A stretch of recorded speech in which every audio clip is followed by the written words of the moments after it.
भावितस्थले केवलम्ब्य लम्बिताम्बुजङ्गमालिकां ढमड्ढमड्ढमड्ढमन्निनादमड्ढमर्वयुञ्चकार चण्डताण्डवं तनोतु न शिव शिवम्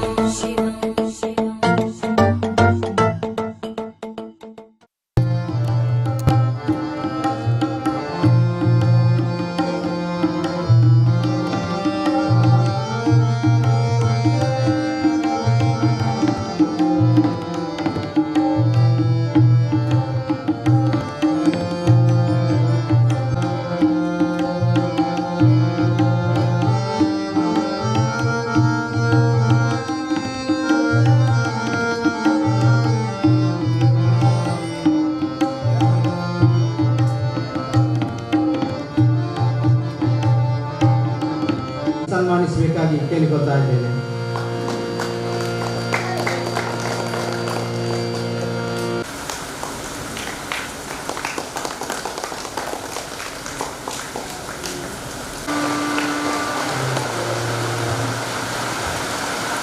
ಹಾಗೂ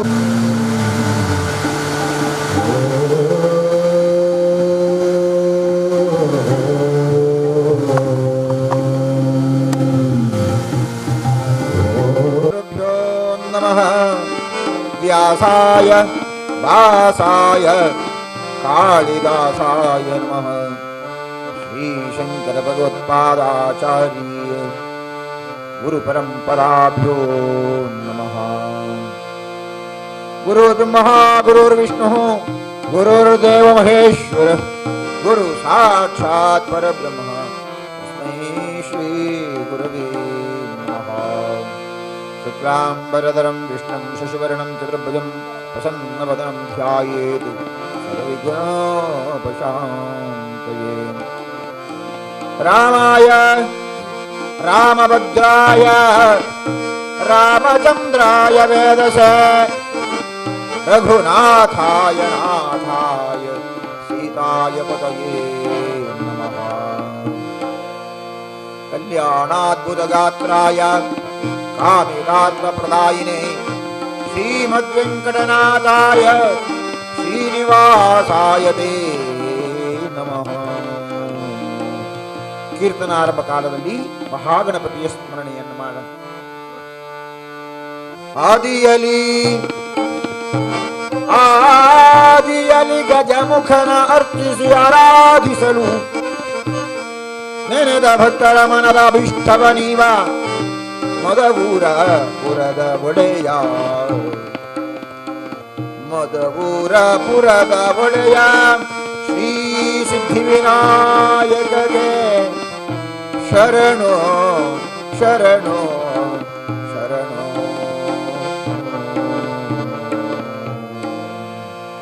ವಂದಿಪೆ ನಿನಗೆ ಗಣನಾಥ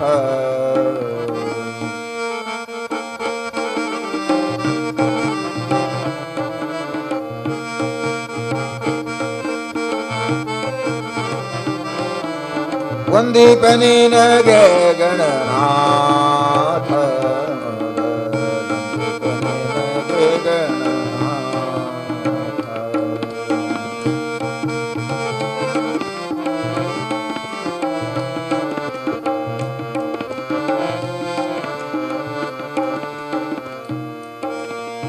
ವಂದಿಪೆ ನಿನಗೆ ಗಣನಾಥ ವಂದಿಪೆ ನಿನಗೆ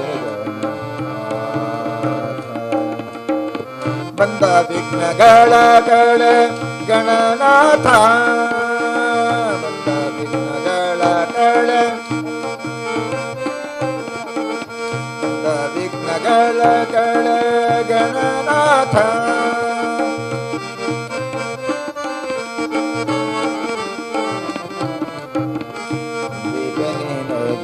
ಗಣನಾಥ ಮೊದಲ್ ವಂದಿಪೆ ನಿನಗೆ ಗಣನಾಥ.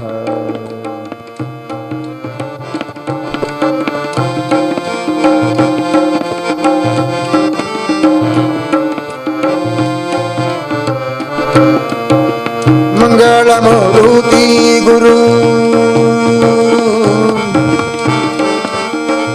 ಮಂಗಳಮೂರ್ತಿ ಗುರು ರಂಗ ವಿಠಲನ ಪಾ ಪಾದ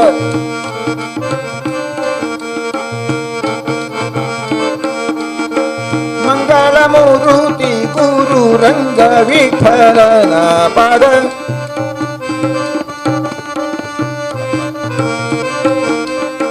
ಮಂಗಳ ಮೂರುತಿ ಗುರು ರಂಗ ವಿಠಲನ ಪಾದ ರಂಗನೆ ಪಾಲಿಸು ಗಣನಾಥ ಗಣನಾಥ ಗಣನಾಥ ಹರ ಪಾರ್ವತೀಪತೆ ಹರ ಹರ ಮಹಾದೇವ್ ಶ್ರೀಮದ್ ರಮಾರಮಣ ಗೋವಿಂದ ಗೋವಿಂದ ಶ್ರೀರಾಮಚಂದ್ರ ಮಹಾರಾಜ ಕಿ ಜಯ पवन सुत हनुमान की जय गंगा माता की जय सीता माता की जय बोलो भारत माता की जय ಮಾನವ ಜನ್ಮ ಸುಕೃತ ಕೋಟಿ ಲಭ್ಯವಾದುದು ಈ ಭೂಮಿ ಪವಿತ್ರವಾಗಿರುವುದು ಎಂಬುದನ್ನು ದಾಸವರೆಣ್ಯರು ತಿಳಿಸಿಕೊಟ್ಟಿದ್ದಾರೆ. ಈ ಭೂಮಿಯಲ್ಲಿ ಕಲ್ಲಾಗಿ ಮಣ್ಣಾಗಿ ಕ್ರಿಮಿ ಕೀಟ ಪಶು ಪಕ್ಷಿಯಾಗಿ ಜನಿಸಿದರೂ ಜೀವನ ಸಾರ್ಥಕವಾಗ್ತದೆ. ಹಾಗಾಗಿ ಭಾರತ ಭೂಮಿಯಲ್ಲಿ ಹುಟ್ಟಿ ನಿನ್ನ ಜೀವನವನ್ನು ಸಾರ್ಥಕ ಮಾಡ್ಕೊ. ಇದನ್ನು ದಾಸವರೆಣ್ಯರು ನಮಗೆ ನೆನಪು ಮಾಡಿಕೊಡ್ತಾರೆ. ಬದುಕು ಸಾರ್ಥಕವಾಗಬೇಕು ಅಂತಾದರೆ ಆತ ಧರ್ಮಾಚರಣೆಯನ್ನು ಮಾಡಬೇಕು, ಸತ್ಸಂಗವನ್ನು ಮಾಡಬೇಕು, ಸತ್ಕರ್ಮವನ್ನು ಮಾಡಬೇಕು. ಅದಕ್ಕೆ ಶಂಕರಾಚಾರ್ಯರು ಅಂದರು, ಹುಟ್ಟುವುದು, ಬದುಕುವುದು, ಸಾಯುವುದು, ಆಮೇಲೆ ಮತ್ತೆ ಹುಟ್ಟುವುದು. ಇದನ್ನು ನೆನಪು ಮಾಡ್ತಾರೆ. ಪುನರಪಿ ಜನನಂ ಪುನರಪಿ ಮರಣಂ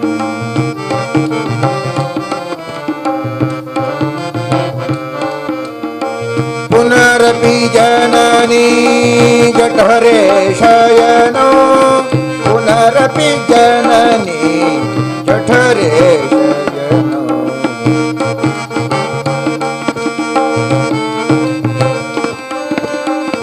पुनरपि जननी जठरे शयनो जठरे शयनो इह संसारे बहु दुःसारे पाहि मुरारे पाहि मुरारे पुनरपि जननो पुनरपि मरणो हर पार्वतीपते हर हर महादेव श्रीमद् रमारमण ಗೋವಿಂದ ಗೋವಿಂದ. ಈ ಕರ್ಮಭೂಮಿಯಲ್ಲಿ ಹುಟ್ಟುವುದು, ಆಮೇಲೆ ಕರ್ಮಭೂಮಿಯಲ್ಲಿ ಒಂದಿಷ್ಟು ಕೆಲಸವನ್ನು ಮಾಡುವುದು, ಅದಾದ ಮೇಲೆ ಒಂದು ದಿವಸ ಈ ಕರ್ಮಭೂಮಿಯನ್ನು ಬಿಟ್ಟು ಹೋಗುವುದು. ಹಾಗಾಗಿ ಇದು ಯಾರಿಗೂ ಸ್ಥಿರವಾಗಿರುವುದಲ್ಲ. ಕೆಲವರು ಯೋಚನೆ ಮಾಡ್ತಾರೆ, ನಾವು ಹೋಗಲಿಕ್ಕೆ ಇಲ್ಲ ಅಂತ, ಇಲ್ಲೇ ಇರುವುದು ಅಂತ. ಆ ಕನ್ನಡಿಯ ಮುಂದೆ ನಿಂತಾಗ ನೋಡಿ, ಸ್ನಾನ ಎಲ್ಲ ಮಾಡಿ ಕನ್ನಡಿಯ ಮುಂದೆ ನಿಂತ್ಕೊಂಡು ಬಂದು ಕಾಲರೆಲ್ಲ ಹೇಗೆ ಮಾಡಿಕೊಂಡು ಪೌಡ್ರೆಲ್ಲ ಹಾಕಿ, ನಾನೇ ಭಾರಿ ದೊಡ್ಡ ಜನ ಅಂತ, ನನಗಿಂತ ದೊಡ್ಡವರು ಯಾರು ಪ್ರಪಂಚದಲ್ಲಿ ಇಲ್ಲ ಅಂತ ಅನ್ನಿಸುವುದು ಅವನು. ಅಂದ್ರೆ ಈ ಭೂಮಿ ಇದು ನನಗೆ ಸ್ಥಿರವಾಗಿರುವುದು, ಬದುಕು ನನಗೆ ಸ್ಥಿರವಾಗಿರುವುದು, ಅದನ್ನೇ ಯೋಚನೆ ಮಾಡ್ತಿರ್ತಾರೆ. ದಾಸವರೆಣ್ಯರು ಇದನ್ನು ನೆನಪು ಮಾಡಿಕೊಡ್ತಾರೆ. ಭಗವಾನ್ ಕೃಷ್ಣ ಇದನ್ನು ಉದ್ಧರಿಸುತ್ತಾನೆ. ಅನಿತ್ಯಾನಿ ಶರೀರಾಣಿ ವಿಭವೋ ನೈವ ಶಾಶ್ವತಃ ನಿತ್ಯಂ ಸನ್ನಿಹಿತೋ ಮೃತ್ಯು ಕರ್ತವ್ಯೋ ಧರ್ಮ ಸಂಗ್ರಹ. ಈ ಭೂಮಿ ಇದು ಯಾರಿಗೂ ಸ್ಥಿರವಾಗಿರುವುದಲ್ಲ, ನಿತ್ಯವಾಗಿರುವುದಲ್ಲ, ಅನಿತ್ಯವಾಗಿರುವಂತಹ ಶರೀರ. ನಾವೆಲ್ಲ ಶರ್ಟ್ ಹಾಕ್ತೇವಲ್ಲ, ಅಂಗಿ, ಅದರ ಹಾಗೆ ಇವತ್ತೊಂದು ಅಂಗಿ ಹಾಕಿದ್ರೆ ನಾಳೆ ಇನ್ನೊಂದು ಅಂಗಿ ಹಾಕ್ತೇವೆ. ಆ ಶರ್ಟ್ ಇದ್ದಂತೆ ನಮಗೆ ಈ ಶರೀರ ಎಂಬುದು. ಸ್ವಲ್ಪ ವರ್ಷ ಈ ಶರ್ಟ್ ಇರ್ತದೆ, ಆ ಶರ್ಟ್ ಬಿಟ್ಟು ಇನ್ನೊಂದು ಶರ್ಟ್ ಅನ್ನು ಹಾಕೋದು. ಇದಕ್ಕೆ ಭಗವಾನ್ ಕೃಷ್ಣ ಹೇಳಿದ್ದಾನೆ, ಈ ಶರೀರ ಇದು ನಿತ್ಯವಾಗಿರುವುದಲ್ಲ. ಅನಿತ್ಯಾನಿ ಶರೀರಾಣಿ ವಿಭವೋ ನೈವ ಶಾಶ್ವತಃ ನಿತ್ಯಂ ಸನ್ನಿಹಿತೋ ಮೃತ್ಯು. ಮರಣ ಯಾವಾಗ ಬರ್ತದೆ ಅಂತ ಯಾರಿಗಾದ್ರೂ ಹೇಳಲಿಕ್ಕೆ ಆಗ್ತದ? ಹಿಂದೆ ಒಬ್ರು ಅರ್ಚಕರಿದ್ದರಂತೆ, ಪೂಜೆ ಮಾಡುವವರು. ಅವರು ಪೂಜೆ ಮಾಡಲಿಕ್ಕೆ ಕೂತ್ಕೊಂಡಿದ್ದರು. ಪೂಜೆ ಮಾಡ್ತಾ ಇರುವಾಗ ಅವರ ಮಗ ಬಾವಿಗೆ ಬಿದ್ದ. ಪೂಜೆ ಮಾಡಿದ್ರಿಂದ ಬಿದ್ದದ್ದಲ್ಲ, ಅವನು ಹೋಗಿ ಬಿದ್ದಲ್ಲ. ಊರಿನವರೆಲ್ಲ ಓಡಿಕೊಂಡು ಬಂದು ಹೇಳಿದರು, ಸ್ವಾಮಿ ಸ್ವಾಮಿ ಇದು ನಮಗೆ ನೀರಿಗೆ ಬೂರ್ದಿ ಬಲ್ಲಿ ಪುಲಿ. ಆಗ ಅರ್ಚಕರು ಹೇಳಿದ್ರು, ಈಗ ನನಗೆ ಬರಲಿಕ್ಕಾಗ, ನನ್ನ ಪೂಜೆಯಲ್ಲಿದ್ದೆ, ಅವ ಸಾಯ್ಲಿಕ್ಕಿಲ್ಲ ಅಂತ ಹೇಳಿದ್ರು. ಯಾಕೆ, ನೀವು ಪೂಜೆಯಲ್ಲಿದ್ದ ಕಾರಣ ಸಾಯ್ಲಿಕ್ಕಿಲ್ಲ? ಅಲ್ಲಲ್ಲ, ಅವನ ಜಾತಕದಲ್ಲಿ ಅವನಿಗೆ 60 ವರ್ಷದವರೆಗೆ ಬದುಕುವುದು ಒಂದು ಜಾತಕದಲ್ಲಿ ಬರೆದಿದ್ದ. ಜ್ಯೋತಿಷ್ಯರು 60 ವರ್ಷ ಬದುಕಬೇಕು ಅಂತ ಬರೆದ ಮೇಲೆ ಅವ ಸಾಯುವುದು ಹೇಗೆ? ಸಾಯ್ಲಿಕ್ಕಿಲ್ಲ, ಅವ ಅಲ್ಲಿ ಇರಲಿ, ತೊಂದರೆ ಇಲ್ಲ, ನೀವೆಲ್ಲ ಹೋಗಿ ಮನೆಗೆ ಅಂತ ಹೇಳಿ. ಅಷ್ಟವರು ಹೇಳಿದ ಮೇಲೆ ಇವರು ನಿಲ್ಲಬೇಕಾ? ಇಲ್ಲದ್ರೆ ಅವರಾದರೂ ಸ್ವಲ್ಪ ಹಗ್ಗ ಹಾಕಿ ಮೇಲೆ ಹತ್ತುವ ಕೆಲಸ ಮಾಡ್ತಿದ್ರು. ಅವರು ಯಾರು ಈ ಗೋಜಿಗೆ ಹೋಗಲಿಲ್ಲ. ಇವರು ಎಲ್ಲ ಮುಗಿಸಿ ಬಂದು ನೋಡುವಾಗ ಆ ಮಗ ತೀರಿಕೊಂಡಿದ್ದ. ಹಾಗಾಗಿ ಜ್ಯೋತಿಷ್ಯರು ಬರೆದಿದ್ದಾರೆ ಎಂಬುದಕ್ಕೋಸ್ಕರ ಸಾಯದೇ ಇರುವುದಿಲ್ಲ. ನಮಗೆ ಕೆಲವೊಮ್ಮೆ ಅನ್ನಿಸ್ತದೆ, ನಾನು ಇಷ್ಟು ವರ್ಷ ಬದುಕ್ತೇನೆ, ಏನು ತೊಂದರೆ ಇಲ್ಲ ಅಂತ ಹೇಳಲಿಕ್ಕೆ ಆಗುವುದಿಲ್ಲ. ಯಾಕೆ? ಕೃಷ್ಣನ ಮಾತೆ ಅದು. ಅನಿತ್ಯಾನಿ ಶರೀರಾಣಿ ವಿಭವೋ ನೈವ ಶಾಶ್ವತ ನಿತ್ಯಂ. ನಿತ್ಯ ಅಂದ್ರೆ ಈಗ ಅಂತ. ಈಗ ನಮಗೆ ಮರಣ ಬರಬಹುದು. ಹೇಗೆ ಮರಣ ಬರ್ತದೆ ಅಂತ ಹೇಳಲಿಕ್ಕೆ ಆಗಲ್ಲ. ತುಂಬ ವರ್ಷದ ಹಿಂದೆ ನೀವೆಲ್ಲರೂ ಕೂಡ ಪತ್ರಿಕೆಯಲ್ಲಿ ಒಂದು ಘಟನೆಯನ್ನು ಕೇಳಿರಬಹುದು. ಸ್ವಪ್ನ ಎಂಬಂತಹ ಹುಡುಗಿ, ಅವಳು ಮಂಗಳಪಾಡಿಯವಳು. ಆ ಹುಡುಗಿ ಅವಳು ಒಬ್ಬ ಮುಸಲ್ಮಾನ ಹುಡುಗನನ್ನ ಪ್ರೀತಿಸಿದ್ಲು. ಪ್ರೀತಿಸಿದಾಗ ಎಲ್ಲರೂ ಹೇಳಿದ್ರು, ಪ್ರೀತಿಸಬೇಡ, ಇದು ಲವ್ ಜಿಹಾದು, ಇದರಿಂದ ತೊಂದರೆ ಆಗ್ತದೆ ನಿನಗೆ, ನಿನ್ನ ಜೀವನ ಉದ್ಧಾರಕ್ಕೋಸ್ಕರ ಅವನು ನಿನ್ನನ್ನು ಮದುವೆಯಾಗುವುದಲ್ಲ, ನಿನ್ನ ದಿಕ್ಕು ತಪ್ಪಿಸಲಿಕ್ಕೋಸ್ಕರ ಮದುವೆ ಆಗುವುದು, ನಿನ್ನ ಶರೀರದ ಆಸೆಗೋಸ್ಕರ ಮದುವೆ ಆಗುವುದು, ಬೇಡ ಬೇಡ ಅಂತ ಹೇಳಿದ್ರು. ಕೇಳಲಿಲ್ಲ, ಹೊರಟೆ ಹೋಗಿಬಿಟ್ಲ ಅವರು. ಊರು ಪೂರ ಸುದ್ದಿ ಆಯಿತು. ಹೋದವನೇನು ಬಾರಿ ಒಳ್ಳೆಯವನು, ಅವನೇನು ಬಾರಿ ಉದ್ಯೋಗಸ್ಥನೋ, ಇವನನ್ನು ನೋಡುವವನು, ಇದು ಯಾವುದನ್ನು ಯೋಚನೆ ಮಾಡದೆ ಹೋಗಿದ್ದ. ಅವಳ ಅಮ್ಮ ಚಿಕ್ಕ ಪ್ರಾಯ, ಅವಳಿಗೆ 45 ವರ್ಷದ ಒಳಗಿರುವವಳು, ಸಾಯಲಿಕ್ಕೆ ಪ್ರಾಯ ಆಗಲಿಲ್ಲ ಅವಳಿಗೆ. ಆ ಅಮ್ಮ ನಿತ್ಯ ಅವಳನ್ನು ನೆನೆದು ನೆನೆದು ನೆನೆದು ನೆನೆದು ನೆನೆದು, ನನ್ನ ಮಗಳು ಯಾವಾಗ ಬರ್ತಾನೆ, ನನ್ನ ಮಗಳು ಏನಾದ್ಲೋ ಏನೋ, ಆ ಮುಸಲ್ಮಾನ ಏನು ಮಾಡಿದ್ರೋ ಏನು, ಯಾವ ಉಗ್ರಗಾಮಿಗಳ ಜೊತೆಯಲ್ಲಿ ಸೇರಿದ್ಲೋ ಏನು, ಯಾವ ಕಷ್ಟವನ್ನು ಅನುಭವಿಸ್ತಾ ಇರುವಾಳು ಏನು, ಇದನ್ನೇ ಚಿಂತಿಸಿ ಚಿಂತಿಸಿ ಚಿಂತಿಸಿ ಕೊರಗಿ ಕೊರಗಿ ಕೊರಗಿ ಕೊರಗಿ ಅವಳು ಮೊನ್ನೆ ದಿವಸ ಈ ಲೋಕವನ್ನೇ ಬಿಟ್ಟೆ ಹೋದ. ಮಕ್ಕಳಿದ್ದು ಆನಂದ ಇದೆಯೇ? ಆ ಮಗುವಿಗೆ ಎಷ್ಟು ಚಂದವಾಗಿ ಅವಳು ಅನ್ನ ಆಹಾರವನ್ನು ಮಾಡಿ ಕೊಟ್ಟಿರ್ಲಿಕ್ಕಿಲ್ಲ.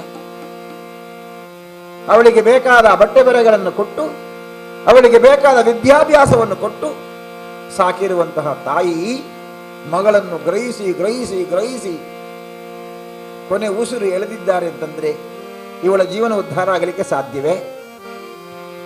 ಇವಳು ಇನ್ನೇನಾದರೂ ಜೀವನದಲ್ಲಿ ಆನಂದವನ್ನು ಅನುಭವಿಸಲಿಕ್ಕೆ ಸಾಧ್ಯವೇ? ಹಾಗಾಗಿ ಕೃಷ್ಣ ಹೇಳಿರುವಂತಹ ಮಾತು ಇದು ನಿತ್ಯವಾಗಿರುವುದಲ್ಲ. ನಿತ್ಯಂ ಸನ್ನಿಹಿತೋ ಮೃತ್ಯು. ಈಗ ನಿನಗೆ ಮರಣ ಬರಬಹುದು, ಹೇಳಲಿಕ್ಕೆ ಸಾಧ್ಯ. ಮನೆಯಿಂದ ಹೊರಟು ಬಂದಿದ್ದೇವೆ, ಮನೆಗೆ ಮುಟ್ಟುತ್ತದೆ ಅಂತ ಯಾರಿಗಾದ್ರೂ ಗ್ಯಾರಂಟಿ ಉಂಟಾ? ನಾನು ಇಲ್ಲಲ್ಬೋದೇ ಸೈಪುಣೆಯ, ಯಾರಿಗೆ ಹೇಳಲಿಕ್ಕೆ ಆಗಲ್ಲ. ಭಗವತ್ ಇಚ್ಛೆ ಅದು.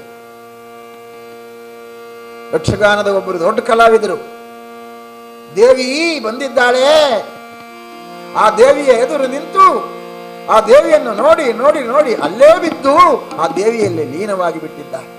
ಎಂಥ ಮರಣ ನೋಡಿ, ಅಂತಹ ಮರಣ ಬರಬೇಕು. ಹಾಗಾಗಿ ಯಾವಾಗ ಮರಣ ಬರ್ತದೆ ಅಂತ ಹೇಳಲಿಕ್ಕೆ ಸಾಧ್ಯ. ಆದರೆ ಆ ಮರಣವನ್ನ ಎದುರಿಸಬೇಕು ಅಂತಾದರೆ, ಆ ಮರಣವನ್ನ ಆನಂದಿಸಬೇಕು ಅಂತಾದರೆ ಆಗ ಸತ್ಕರ್ಮವನ್ನು ಮಾಡಬೇಕು, ಸತ್ಸಂಗವನ್ನು ಮಾಡಬೇಕು. ಅದಕ್ಕೆ ಒಳ್ಳೆಯದು ಯಾವುದು ಕೇಳಿದರೆ ಹರಿಕಥಾ ಕೀರ್ತನೆಯನ್ನು ಕೇಳುವುದು. ನಮ್ಮ ಕಣ್ಣುಗಳಿಗೆ ಭಗವಂತನ ಮೂರ್ತಿ ಅದು ಆನಂದವನ್ನು ಕೊಡಬೇಕು. ಅದಕ್ಕೆ ದಾಸವರೇಣ್ಯರಂದ್ರೆ ಭೂಷಣಕ್ಕೆ ಭೂಷಣ ಭೂಷಣ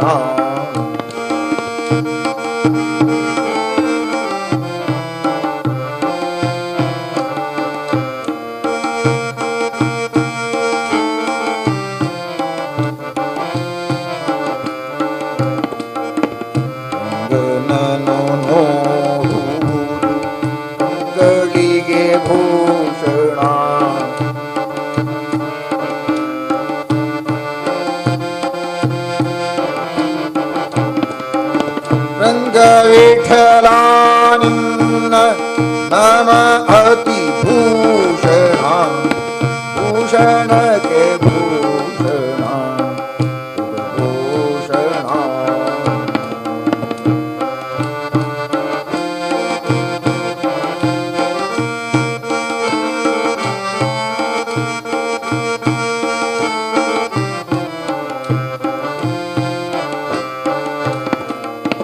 ರಂಗನನು ನೋಡುವುದು ರಂಗಳಿಗೆ ಭೂಷಣ ರಂಗ ವಿಠಲ ನಿನ್ನ ನಮತಿ ಭೂಷಣ ಭೂಷಣಕ್ಕೆ ಭೂಷಣ ಇದು ಭೂಷಣ.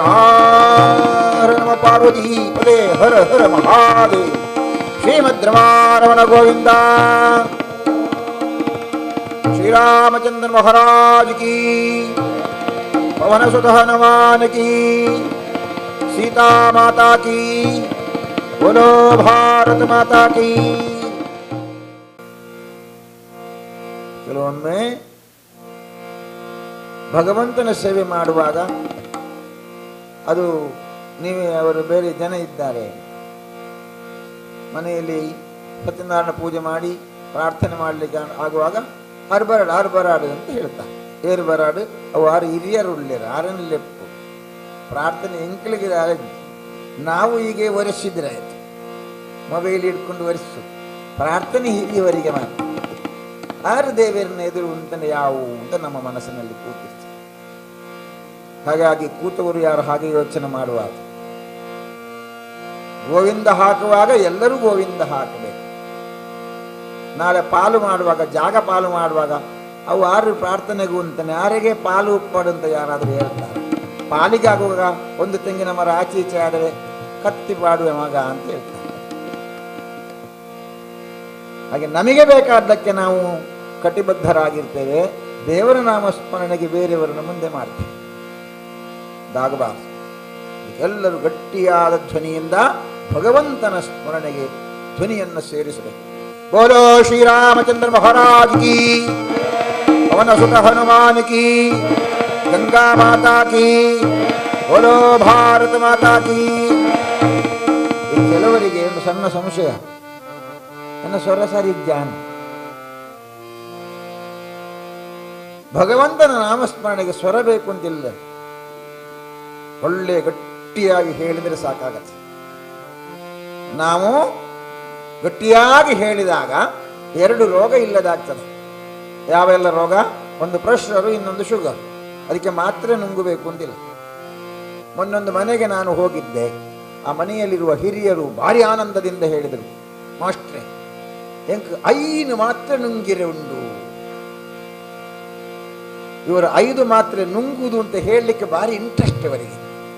ಈಗ ಹಾಗೆ ಕೆಲವರು ಆಪರೇಷನ್ ಮಾಡಲಿಕ್ಕೆ ಹೋಗೋದಕ್ಕೆ ಮೊದಲು ಫೋನ್ ಮಾಡಲಿಕ್ಕೆ ಉಂಟು. ಗೊತ್ತುಂಡೆ ಏನಕ್ಕೆ ಸಂಗತಿ ದಾದ ಎಲ್ಲ ಜನ ಆಪರೇಷನಿಯ ಅಂದ್ರೆ ಆಪರೇಷನ್ ಮಾಡುವುದಂದ್ರೆ ಇವನಿಗೆ ಮದುವೆ ಆಗುವ ಹಾಗೆ ಭಾರಿ ಖುಷಿ ಆನಂದಿಸುವುದು. ಮಾತ್ರೆ ತಿನ್ನುವುದರಲ್ಲಿ, ಆಪರೇಷನ್ ಮಾಡುವುದರಲ್ಲಿ. ಒಂದು ECG ದತ್ತಿರು ಮಾರಯ ಒಂದು ಪೂರ ಉಂಡೈತು ಅಂತ ಅದನ್ನು ವರ್ಣನೆ ಮಾಡಬೇಕಾದ ಸಂಗತಿ. ಹಾಗಾಗಿ 2 ರೋಗಗಳು ನಿವಾರಣೆ ಆಗ್ತದೆ. ಒಂದು ಶುಗರು, ಇನ್ನೊಂದು ಪ್ರೆಷರ್. ಈ 2 ರೋಗಗಳು ಬರುವುದು ಮಾನಸಿಕವಾದ ಒತ್ತಡದಿಂದ. ಮನಸ್ಸು ಚೆನ್ನಾಗಿ ಇಲ್ಲದಿದ್ದರೆ ಈ ರೋಗಗಳು ಬರ್ತವೆ.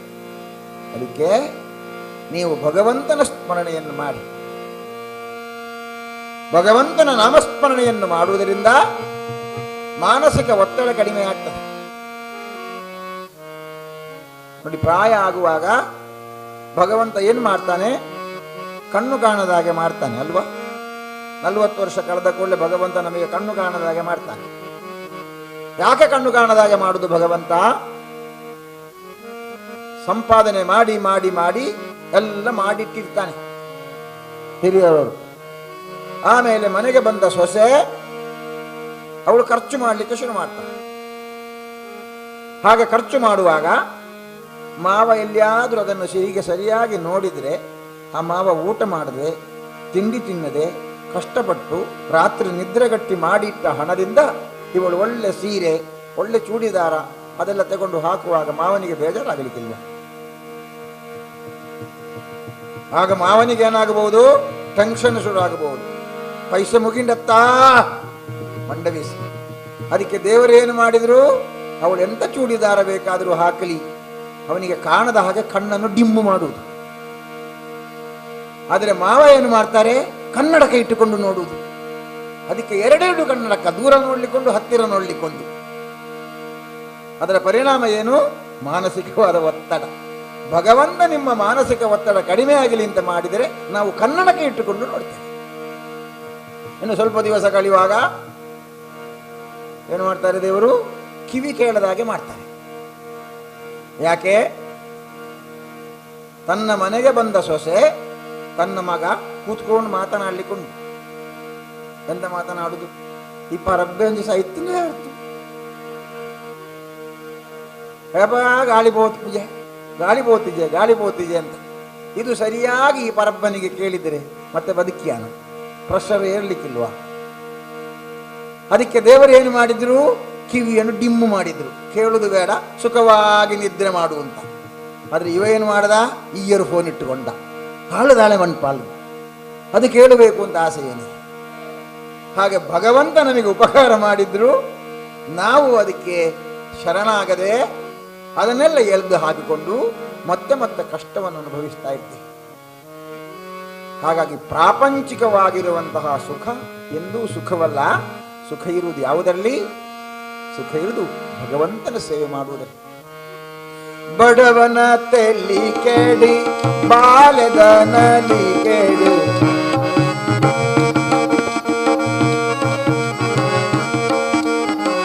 ದೇವರು ಅಲ್ಪಯ ಅಲ್ಪಯ ದೇವರು ಅಲ್ಪಯ.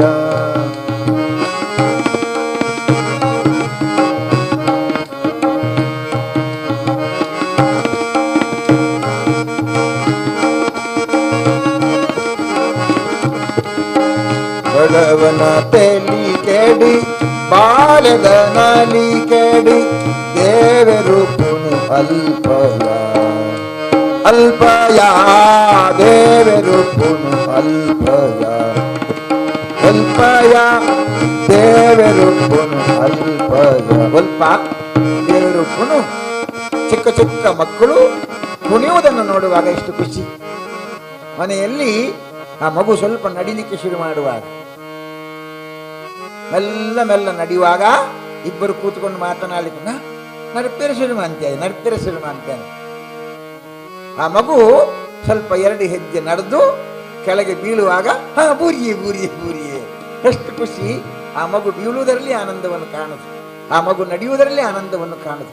ಅದನ್ನು ದಾಸರು ಹೇಳಿದ್ದಾರೆ, ಅದರಲ್ಲಿ ಆನಂದಿಸು. ಯಾವುದು? ಬಾಲ್ಯದ ನಲಿ ಕೇಳಿ ಆ ಮಗು ಕುಣಿಯುವುದರಲ್ಲಿ ಆನಂದ. ಆ ನೈಜವಾದ ಕುಣಿತ ನಮಗಿರಬೇಕು. ಆದರೆ ಈಗ ಏನಾಗಿದೆ ಅಂದ್ರೆ ವಿಕೃತವಾದ ಕುಣಿತವನ್ನು ಅಭ್ಯಾಸ ಮಾಡಿಸ್ತಾರೆ. ಈಗ ನಮ್ಮವರು ದೇವಸ್ಥಾನದಲ್ಲಿ ನಾಟಕ ಮಾಡಬೇಕಾದರೆ, ಡ್ಯಾನ್ಸ್ ಮಾಡಬೇಕಾದರೆ, ಆಗ ಈಗ ಎಂತ ನಾಟಕ ಮಾಡುದು, ಎಂತ ಡ್ಯಾನ್ಸ್ ಮಾಡುದು? ಹಿಂದೆ ಎಲ್ಲ ನಾಟಕ ಮಾಡಬೇಕಾದ್ರೆ ರಾಮಾಯಣದ ನಾಟಕ ಮಾಡ್ತಾ ಇದ್ರು, ಸತ್ಯ ಹರಿಶ್ಚಂದ್ರನ ನಾಟಕ, ಆಮೇಲೆ ರಾಮಾಯಣದಲ್ಲಿ ಬರುವಂತಹ ರಾಮನ ಕಥೆಯ ನಾಟಕ, ಈ ರೀತಿಯ ನಾಟಕವನ್ನು ಮಾಡ್ತಾ ಇದ್ರು. ಈಗ ಆ ನಾಟಕ ಮಾಡಲಿಕ್ಕೆ, ಆ ನಾಟಕ ಮಾಡಿದ್ರೆ ಜನವೇ ಬರುವುದಿಲ್ಲ ಅಂತ ಹೇಳ್ತಾರೆ. ಖಂಡಿತ ಹಾಗೆ ಸಾಧ್ಯ ಇಲ್ಲ, ಯಾಕಂದ್ರೆ ಇಷ್ಟು ಜನ ಹರಿಕತೆಗೆ ಬಂದಿದ್ದಾರಲ್ಲ. ಹಾಗಾಗಿ ರಾಮಾಯಣದ ನಾಟಕಕ್ಕೆ ಜನ ಬಂದ. ಮತ್ತೆ ನಾಟಕ ಮಾಡುವುದು ಯಾವುದು? ನಾವು ಅಜ್ಜರು ದೂರ ಪುದರು ದೀತಿಜಿ ಗಂಟೆಯೇ ತಾಂಡು ಅಜ್ಜಿಗೆ ಇಜ್ಜಿ. ಈ ನಾಟಕವನ್ನು ನೋಡಿ ಮನೆಗೆ ಹೋದ ಕೂಡಲೇ ಆ ಮೊಮ್ಮಗಳು ಹೋಗಿ ಅಜ್ಜಿಗೆ ಹೇಳಲಿಕ್ಕಿಲ್ವ, ಅಜ್ಜಿ ಈ ರೆಗೆ ಇಜ್ಜಿ. ಇದನ್ನು ಕೇಳಿದರೆ ಅಜ್ಜಿಗೆ ನಿದ್ರೆ ಬಂದಿದ್ದ. ಮಗು ಬಂದು ಹೇಳ್ತೇನೆ ನೋಡಿ, ಅಜ್ಜಿಗೆ ಈರೆಗೆ ಇಜ್ಜಿ ಅಂತೇಳಿ. ಇನ್ನು ಆ ಚಿಕ್ಕ ಚಿಕ್ಕ ಮಕ್ಕಳಿಗೆ ವೇಷ ಮಾಡಿ ಸ್ಟೇಜಿಯಲ್ಲಿ ಕೊಂಡೋಗಿ ನಿಲ್ಲಿಸುವುದು, ಅದಕ್ಕೆ ಡಿಸ್ಕೋ ಹಾಡು ಹಾಕು. ಹಿಂದೆಲ್ಲ ನಾವು ಒಳ್ಳೆಯ ಭರತನಾಟ್ಯ ಮಾಡ್ತಿದ್ದೇವೆ, ಅದನ್ನು ನೋಡ್ಲಿಕ್ಕೆ ಆನಂದ. ಆ ಸಣ್ಣ ಮಗುವಿಗೆ ಆ ಡಿಸ್ಕೋ ಹಾಕಿದ ಕೂಡಲೇ ಆ ಮಗು ಮೆಲ್ಲ ಸೊಂಟ ತಿರುಗಿಸಲಿಕ್ಕೆ ಶುರು ಮಾಡ್ತದೆ, ಕಡೆಯುವ ಕಲ್ಲಿನಲ್ಲಿ ಆದಾಗ.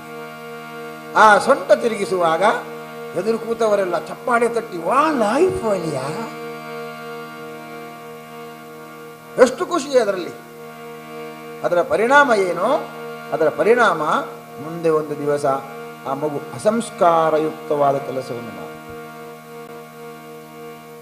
ನನ್ನ ಶಾಲೆಗೆ ಬರ್ತಾ ಇರುವಂತಹ ಒಂದು ಮಗು ಹುಟ್ಟುಹಬ್ಬದ ದಿವಸ ಸಣ್ಣ ಒಂದು ಬಟ್ಟೆ ಹಾಕಿಕೊಂಡು ಬಂದಿದ್ದ. ಈಗಿನ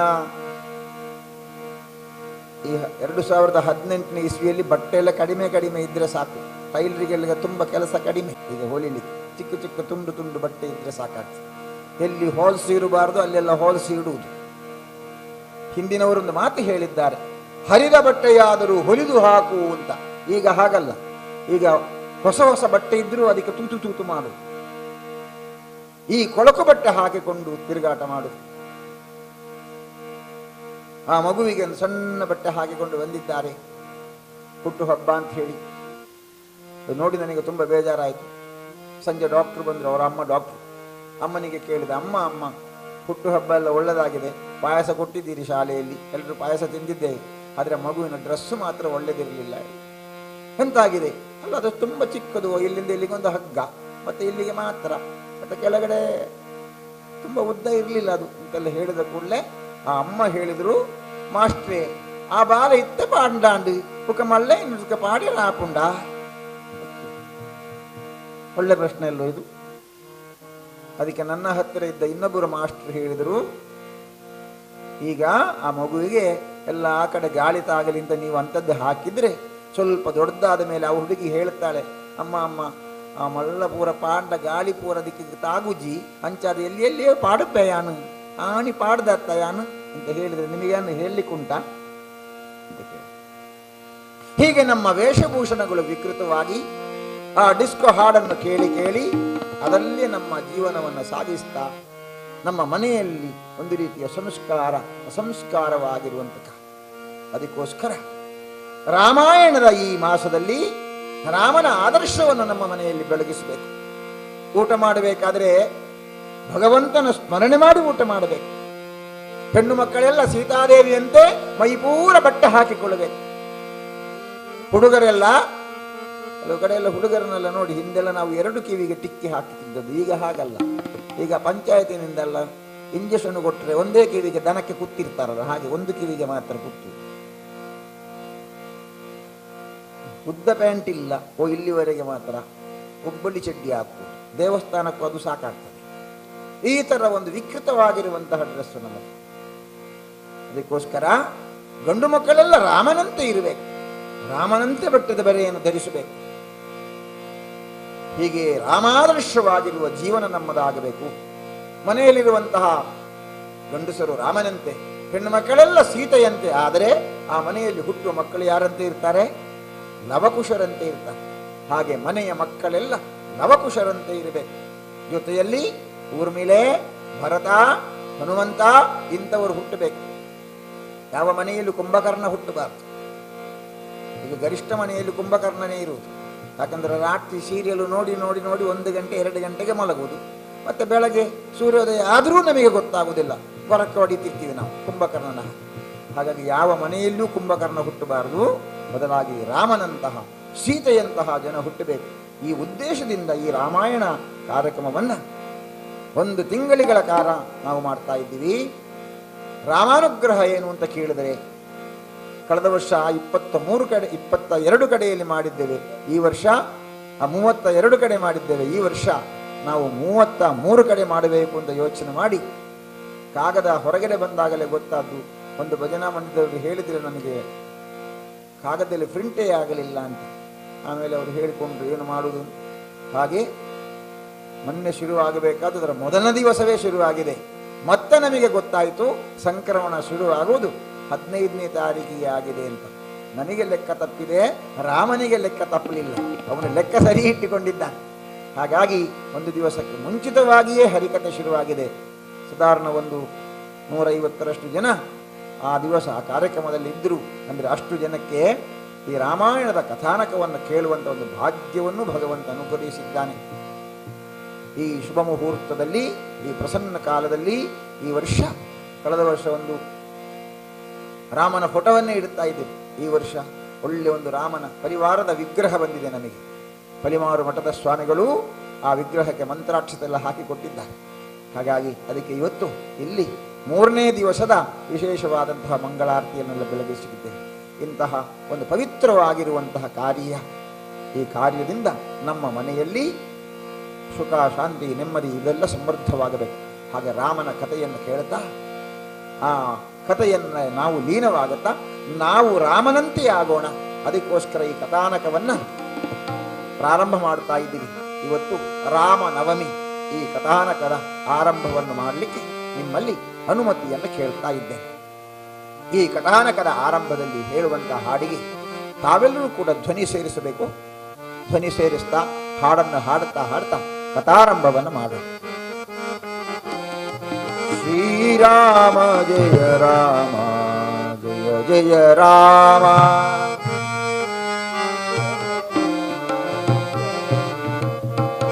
ತಾಳ. ಶ್ರೀರಾಮ ಜಯ ರಾಮ ಜಯ ಜಯ ರಾಮ. ಶ್ರೀರಾಮ ಜಯ ರಾಮ ಜಯ ಜಯ ರಾಮ. ಶ್ರೀರಾಮ ಜಯ ರಾಮ ಜಯ ರಾಮ. ಶ್ರೀರಾಮ ಜಯ ರಾಮ ಜಯ ರಾಮ. ಶ್ರೀರಾಮ ಜಯ ರಾಮ ಜಯ ರಾಮ. ಶ್ರೀರಾಮ ಜಯ ರಾಮ ಜಯ ರಾಮ.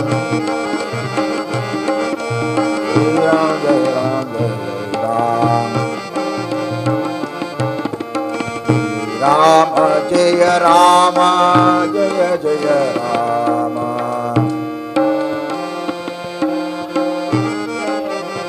ಬೋಲೋ ಶ್ರೀರಾಮಚಂದ್ರ ಮಹಾರಾಜ್ ಕಿ. ಕೆಲವರಿಗೆ ಹಾಡಲಿಕ್ಕೆ ಬರಲ್ಲ ಅಂತ ಒಂದು ಮನಸ್ಸಿನಲ್ಲಿ ಉಂಟು. ಅವರ ಹಾರ್ಮೋನಿಯಂ ನುಡಿಸುವವರಿಗೆ ಎಂತ ಪಂಪು ಗೊತ್ತಾಗುವುದು ಅಂತ.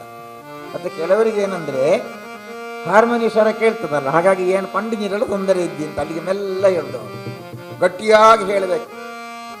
ಮತ್ತೆ ತಾಳವನ್ನು ತಟ್ಟಿ ಹೇಳಬೇಕು. ತಾಳವನ್ನು ತಟ್ಟಿದವ ದುರಿತವನ್ನು ಅಟ್ಟಿದವ. ನಮ್ಮ ಮನೆಯ ಕಷ್ಟ ದೂರ ಆಗಬೇಕು, ತಾಳ ತಟ್ಟಬೇಕು. ತಾಳ ತಟ್ಟಿದರೆ ಮನೆಯ ಕಷ್ಟ ಎಲ್ಲ ಹೋಗ್ತದೆ. ಅದಕ್ಕೆ ತಾಳವನ್ನು ತಟ್ಟಿ ಭಜನೆಯನ್ನು ಮಾಡಬೇಕು. ಶ್ರೀರಾಮ ಜಯ ರಾಮ ಜಯ ಜಯ ರಾಮ.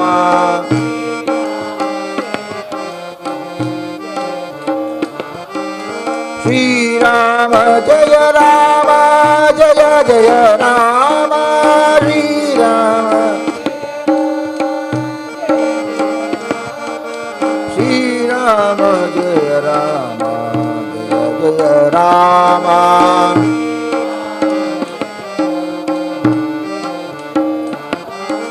ಶ್ರೀರಾಮ ಜಯ ರಾಮ ಜಯ ರಾಮ. ಶ್ರೀರಾಮ ಜಯ ರಾಮ ಜಯ ರಾಮ. ಶ್ರೀರಾಮ ಜಯ ರಾಮ ಜಯ ರಾಮ. ಶ್ರೀರಾಮ ಜಯ ರಾಮ ಜಯ ಜಯ ರಾಮ.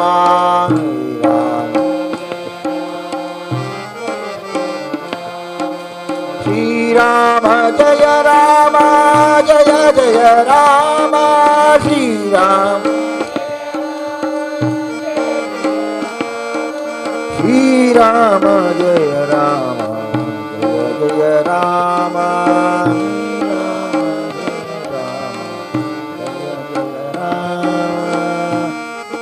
बोलो श्री रामचंद्र महाराज की, पवन सुत हनुमान की, सीता माता की, बोलो भारत माता की। ಅಯೋಧ್ಯೆಯಲ್ಲಿ ದಶರಥ ಮಹಾರಾಜ ಪುತ್ರಕಾಮೇಷ್ಟಿ ಯಾಗವನ್ನು ಮಾಡಿ ತನ್ಮೂಲಕವಾಗಿ ಹವಿಸ್ಸನ್ನು ಸ್ವೀಕಾರ ಮಾಡಿದ್ದಾರೆ. ಮಡದಿ ಮನೆಯಾಗಿರಂತಹ 3 ಜನ, ಕೌಸಲ್ಯ, ಕೈಕಾ ಮತ್ತು ಸುಮಿತ್ರೆಯರು. ಆ 3 ಜನ ತಾನು ಪ್ರಸಾದವನ್ನು ಸ್ವೀಕರಿಸಬೇಕು ಎಂಬುದಾಗಿ ಕರೆದಾಗ ಕೈಕಾ ಮತ್ತು ಕೌಸಲ್ಯರು ಬಂದಿದ್ದಾರೆ. ಶ್ರದ್ಧಾಭಕ್ತಿಯಿಂದ ಆ ಭಗವಂತನ ನಾಮಸ್ಮರಣೆಯನ್ನೇ ಮಾಡ್ತಾ ಅನನ್ಯ ಭಕ್ತಿಯಿಂದ ವ್ರತಸ್ಥರಾಗಿದ್ದರು. ಆ ವ್ರತ ಕೊನೆಯಲ್ಲಿ ಯಜ್ಞದ ಪೂರ್ಣಾಹುತಿಯಾಗಿ ಪ್ರಸಾದವನ್ನು ಕೊಟ್ಟಿರುವಂತಹ ಸಂದರ್ಭ. ಆ ಪ್ರಸಾದವನ್ನು ಮಹಾರಾಜನಾಗಿರುವಂತಹ ದಶರಥ ತನ್ನ ಕೈಯಲ್ಲಿ ಹಿಡಿದು ತನ್ನ ಮಡದಿಯರಿಗೆ ಕೊಡಬೇಕು ಅಂತ ಯೋಚನೆ ಮಾಡ್ತಾ ಇರುವಾಗ 2 ಜನ ಮಾತ್ರ ಇದ್ದಾರೆ. ಕೈಕಾ ಇದ್ದಾಳೆ, ಕೌಸಲ್ಯ ಇದ್ದ. ಹಂಚಿ ಇಬ್ಬರಿಗೂ ಕೊಟ್ಟಿದ್ದಾರೆ. ಆ ಸಮಯಕ್ಕೆ ಭಗವಂತನ ಧ್ಯಾನದಲ್ಲಿ ತಲ್ಲೀನರಾಗಿದ್ದಂತಹ ಸುಮಿತ್ರೆ, ಪರ್ವಕಾಲ ಇದು, ಒಳ್ಳೆಯ ಸಮಯ ಎಂಬುದಾಗಿ ಓಡೋಡಿ ಬಂದಿದ್ದ. ಬಂದು ನೋಡಬೇಕಾದ್ರೆ ಇಬ್ಬರು ಕೈಯಲ್ಲಿ ಪ್ರಸಾದವನ್ನು ಹಿಡಿದಿದ್ದಾರೆ. ಸಂತತಿಯಾಗುವುದಕ್ಕೋಸ್ಕರ ಪುತ್ರಕಾಮೇಷ್ಟಿ ಯಾಗ, ಆ ಯಾಗದ ಫಲಶ್ರುತಿ ಎಂಬಂತೆ ಇರುವಂತಹ ಪ್ರಸಾದ ಇಬ್ಬರಿಗೆ ಹಂಚಿಕೊಟ್ಟು ಬಿಟ್ಟಿದ್ದ. ಸುಮಿತ್ರೆ ಬಂದು ನೋಡಿದ್ಲು, ಇಬ್ಬರ ಕೈಯಲ್ಲೂ ಪ್ರಸಾದವನ್ನು ನೋಡಿ ಆಕೆ ಯೋಚನೆ ಮಾಡಿದ್ಲು, ಅಕ್ಕನಿಗೆ ಸಂತತಿಯಾಗಿ ಸಾಕು, ಅವಳು ಪಡೀಲಿ ಒಳ್ಳೆ ಮಕ್ಕಳನ್ನು, ನಮ್ಮ ಇಬ್ಬರು ಅಕ್ಕರು ಒಳ್ಳೆಯ ಮಕ್ಕಳನ್ನು ಪಡೀಲಿ ಎಂಬುದಾಗಿ ಯೋಚನೆ ಮಾಡ್ತಾ ಇರುವ ಸಂದರ್ಭ. ಅವರೇನು ಮಾಡಿದ್ದಾರೆ, ತಂಗಿ ಬಂದಿದ್ದಾರೆ, ತಂಗಿಗೂ ಮಕ್ಕಳು ಬೇಕಲ್ವಾ. ಹಾಗಾಗಿ ಕೈಕಾದೇವಿ ತನ್ನ ಕೈಯಲ್ಲಿರುವಂತಹ ಪ್ರಸಾದದಿಂದ ಸರಿ ಅರ್ಧ ಭಾಗನ್ನ ಸುಮಿತ್ರೆಯ ಕೈ ಕೊಡ್ತಾರೆ. ಕೌಸಲ್ಯ ಕೈಕೆಯರು ಕೊಟ್ಟಿರುವ ಅರ್ಧ ಪ್ರಸಾದವನ್ನು ಸುಮಿತ್ರಾದೇವಿ ಸ್ವೀಕಾರ ಮಾಡಿದ್ದರ ಪರಿಣಾಮವಾಗಿ ಮುಂದೆ ಅವಳಿಗೆ ಸಂತಾನ ಆಗಬೇಕಾದಂತಹ ಎಲ್ಲ ಅನುಗ್ರಹಗಳು ಸನ್ನಿಹಿತವಾಗಿವೆ. ಹೀಗೆ ಆ ಭಗವಂತನ ಅನುಗ್ರಹ ಅವರಿಗೆ ಆಗಿದೆ. ಮನೆಯಲ್ಲಿ ಆ ರಾಣಿಯರಿಗೆ ಬೇಕಾದ ವ್ಯವಸ್ಥೆಯನ್ನು ಮಾಡುತ್ತಾ ದಶರಥ ಮಹಾರಾಜ ಪುತ್ರ ಸಂತಾನಕ್ಕೋಸ್ಕರ ಕಾಯ್ತಾ ಇದ್ದ. ಇತ್ತ ದೇವಲೋಕದಲ್ಲಿ ಮಹಾವಿಷ್ಣು ಯೋಚನೆ ಮಾಡ್ತಾ ಇದ್ದ. ಶಾಂತಾಕಾರಂ ಭುಜಗಶಯನಂ ಪದ್ಮನಾಭಂ ಸುರೇಶಂ ವಿಶ್ವಾಧಾರಂ ಗಗನ ಸದೃಶಂ ಮೇಘವರ್ಣಂ ಶುಭಾಂಗಂ ಲಕ್ಷ್ಮೀಕಾಂತಂ ಕಮಲನಯನಂ ಯೋಗಿ ಹೃದ್ಯಾನ ಗಮ್ಯಂ ವಂದೇ ವಿಷ್ಣುಂ ಭವಭಯಹರಂ ಸರ್ವಲೋಕೈಕನಾಥ. ಇಡೀ ಜಗತ್ತಿಗೆ ಏಕೈಕನಾದ ನಾಥ ಅವನು ಯಾರು? ಸರ್ವಲೋಕೈಕನಾಥ, ಸರ್ವಲೋಕ ಏಕೈಕನಾಥ. ಇಡೀ ಜಗತ್ತಿಗೆ ಏಕೈಕನಾಥನಾಗಿರುವ ತಾಯಿ ಸ್ಥಾನದಲ್ಲಿರುವ 3 ಜನ ಮಹಾದೇವಿಯ ಮಕ್ಕಳು, ಬ್ರಹ್ಮ, ವಿಷ್ಣು ಮತ್ತು ಮಹೇಶ್ವರ. ಆ 3 ಜನ ಮಕ್ಕಳಿಗೆ 3 ಜನಕ್ಕೂ ಒಂದೊಂದು ಕೆಲಸವನ್ನು ಕೊಟ್ಟಿದ್ದಾಳೆ ತಾಯಿ. ಏನು? ನೀನು ಹುಟ್ಟಿಸಬೇಕು, ನೀನು ಅವರ ಸಂರಕ್ಷಣೆಯನ್ನು ಮಾಡಬೇಕು. ಈಶ್ವರ ಅವರ ಸಮಯ ನೋಡಿಕೊಂಡು ಅವರನ್ನು ಮತ್ತೆ ಎಲ್ಲಿಗೆ ಬೇಕು ಅಲ್ಲಿಗೆ ಕಳಿಸಿಕೊಡ್ಬೇಕು. ವೈಕುಂಠಕ್ಕಾದರೆ ವೈಕುಂಠಕ್ಕೆ, ನರಕಕ್ಕಾದರೆ ನರಕಕ್ಕೆ, ಸ್ವರ್ಗಕ್ಕಾದರೆ ಸ್ವರ್ಗಕ್ಕೆ ಕಳಿಸಬೇಕು. ಹೀಗೆ 3 ಜನರಿಗೆ ಕೊಟ್ಟಂತಹ ಜವಾಬ್ದಾರಿಯನ್ನು ನಿರ್ವಹಿಸುವುದರಲ್ಲಿ ಪಾಲನಾಧಿಕಾರಿ ಅಂದರೆ ಮಹಾವಿಷ್ಣು. ಹಾಗಾಗಿ ಜಗತ್ತಿನ ಚರಾಚರ ಜೀವರಾಶಿಗಳನ್ನು ಸಂರಕ್ಷಣೆ ಮಾಡುವವನು ಅವನು ಮಹಾವಿಷ್ಣು. ಅವನು ಯೋಚನೆ ಮಾಡ್ತಾನೆ.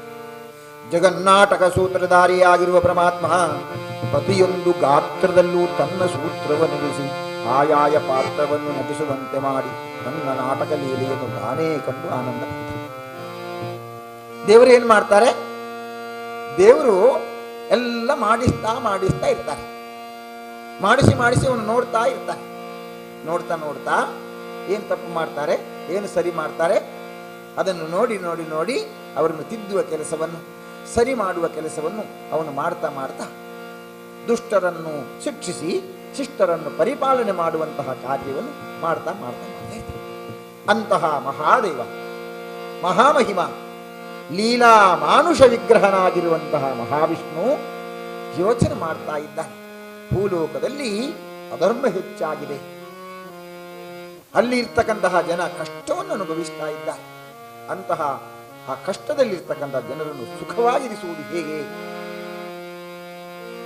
ನಾರದರ ಆಗಮನವಾಗಿತ್ತು. ದೇವಾನುದೇವತೆಗಳೆಲ್ಲ ಬಂದು ನೀನು ಭೂಮಿಯಲ್ಲಿ ಅವತರಿಸಬೇಕು ಎಂಬುದಾಗಿ ಹೇಳಿತು. ಅದಕ್ಕೆ ಸಮಯ ಸನ್ನಿಹಿತವಾಗಿದೆ ಎಂಬುದನ್ನು ಮನಗಂಡು ವೈಕುಂಠದಲ್ಲಿರ್ತಕ್ಕಂತಹ ತಮ್ಮ ಪರಿವಾರ ಜನಗಳನ್ನೆಲ್ಲ ಕರೆದಿದ್ದ. ಕೈಯಲ್ಲಿರುವಂತಹ ಆ ಸುದರ್ಶನ ಚಕ್ರ, ಇನ್ನೊಂದು ಗದೆ, ಅದನ್ನು ಹತ್ತಿರಕ್ಕೆ ಕರೆದು ಸ್ವಲ್ಪ ಸಮಯಕ್ಕೆ ನಾವು ವೈಕುಂಠದಿಂದ ವಿರಮಿಸಬೇಕು, ನಾವು ಭೂಲೋಕಕ್ಕೆ ಹೋಗಬೇಕು, ಭೂಮಿಯಲ್ಲಿ ಹೋಗಿ ಭೂಮಿಯಲ್ಲಿ ಕಷ್ಟಪಡ್ತಾ ಇರುವಂತಹ ಜನರ ಸೇವೆಯನ್ನು ಮಾಡಬೇಕು, ಈ ರೀತಿಯವರಿಗೆ ಹೇಳಿದ್ದಾಗಿದೆ. ಮಹಾಲಕ್ಷ್ಮಿ ಎಲ್ಲರ ಮನೆಯ ಅಧಿದೇವತೆಯವಳು, ಸಂತಾನವನ್ನು ಕೊಡುವವಳು ಯಾರು? ಅವಳು ಲಕ್ಷ್ಮಿ. ಧಾನ್ಯ ಲಕ್ಷ್ಮಿಯಾಗಿ, ಸೌಭಾಗ್ಯ ಲಕ್ಷ್ಮಿಯಾಗಿ, ವಿಜಯಲಕ್ಷ್ಮಿಯಾಗಿ ಎಲ್ಲರನ್ನು ಅನುಗ್ರಹಿಸುವಂತಹ ಮಹಾತಾಯಿಯಾಗಿರುವಂತಹ ಲಕ್ಷ್ಮಿ ಆಕೆ ಮಹಾವಿಷ್ಣುವಿನ ಬಲಭಾಗದಲ್ಲಿ ಇದ್ದು ಹೃದಯವಾಸಿಯಾಗಿ ಎಲ್ಲರನ್ನು ಅನುಗ್ರಹಿಸ್ತಾ ಇರುವಂತಹ ಮಹಾಲಕ್ಷ್ಮಿಗೆ ಹೇಳ್ತಾನೆ, ಭೂಮಿಗೆ ಹೋಗಬೇಕು, ನಾವು ಭೂಮಿಯಲ್ಲಿ ದಶರಥನ ಮಕ್ಕಳಾಗಿ ನಾವು ಜನಿಸ್ತೇವೆ, ಅಲ್ಲಿ ನೀನೂ ಬರಬೇಕು ಎಂಬುದಾಗಿ ಮಹಾಲಕ್ಷ್ಮಿಗೆ ತಿಳಿಸಿ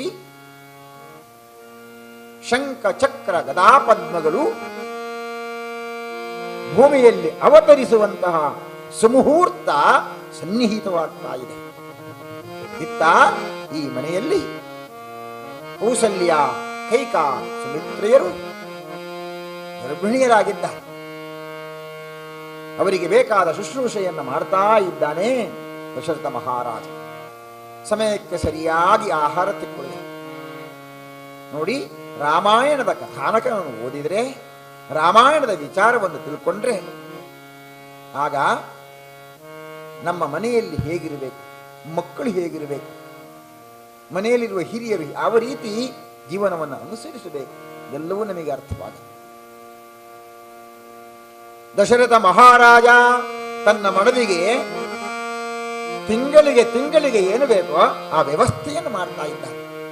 ಆಹಾರದಲ್ಲಿ ಮಧ್ಯ ಈ ಆಹಾರವನ್ನು ತಿನ್ನಬೇಕು, ಈ ಆಹಾರವನ್ನು ತಿನ್ನಬಾರದು. ಕೆಲವೊಮ್ಮೆ ಗರ್ಭಿಣಿಯರಾಗಿರುವಾಗ ಕೆಲವೊಂದು ಆಹಾರವನ್ನು ತಗೊಂಡ್ರೆ ಅವರಿಗೆ ಸಂತತಿಯಾಗುವುದಿಲ್ಲ. ಇಂಥದ್ದೇ ಆಹಾರವನ್ನು ತಗೊಳ್ಬೇಕು ಎಂಬ ನಿಯಮಾವಳಿಗಳು, ಏನು ಮಾತನಾಡಬೇಕು ಏನು ಮಾತನಾಡಬಾರದು ಇದನ್ನು ಸೂಚ್ಯವಾಗಿ ಹೇಳಿದರು.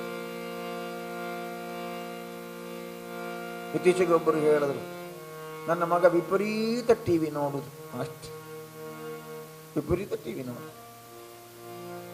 ಆಗ ನನ್ನೊಟ್ಟಿಗೆ ಇದ್ದವರೊಬ್ಬರು ಮಾನಸಿಕ ತಜ್ಞರು, ಅವರು ಕೇಳಿದರು, ಈ ಮಗುವನ್ನು ನೀನು ಗರ್ಭಿಣಿಯಾಗಿರುವ ಸಂದರ್ಭದಲ್ಲಿ ನೀವೇನು ಮಾಡ್ತಾ ಇದ್ದೀರಿ ಅಂತ ಕೇಳಿದ್ರು.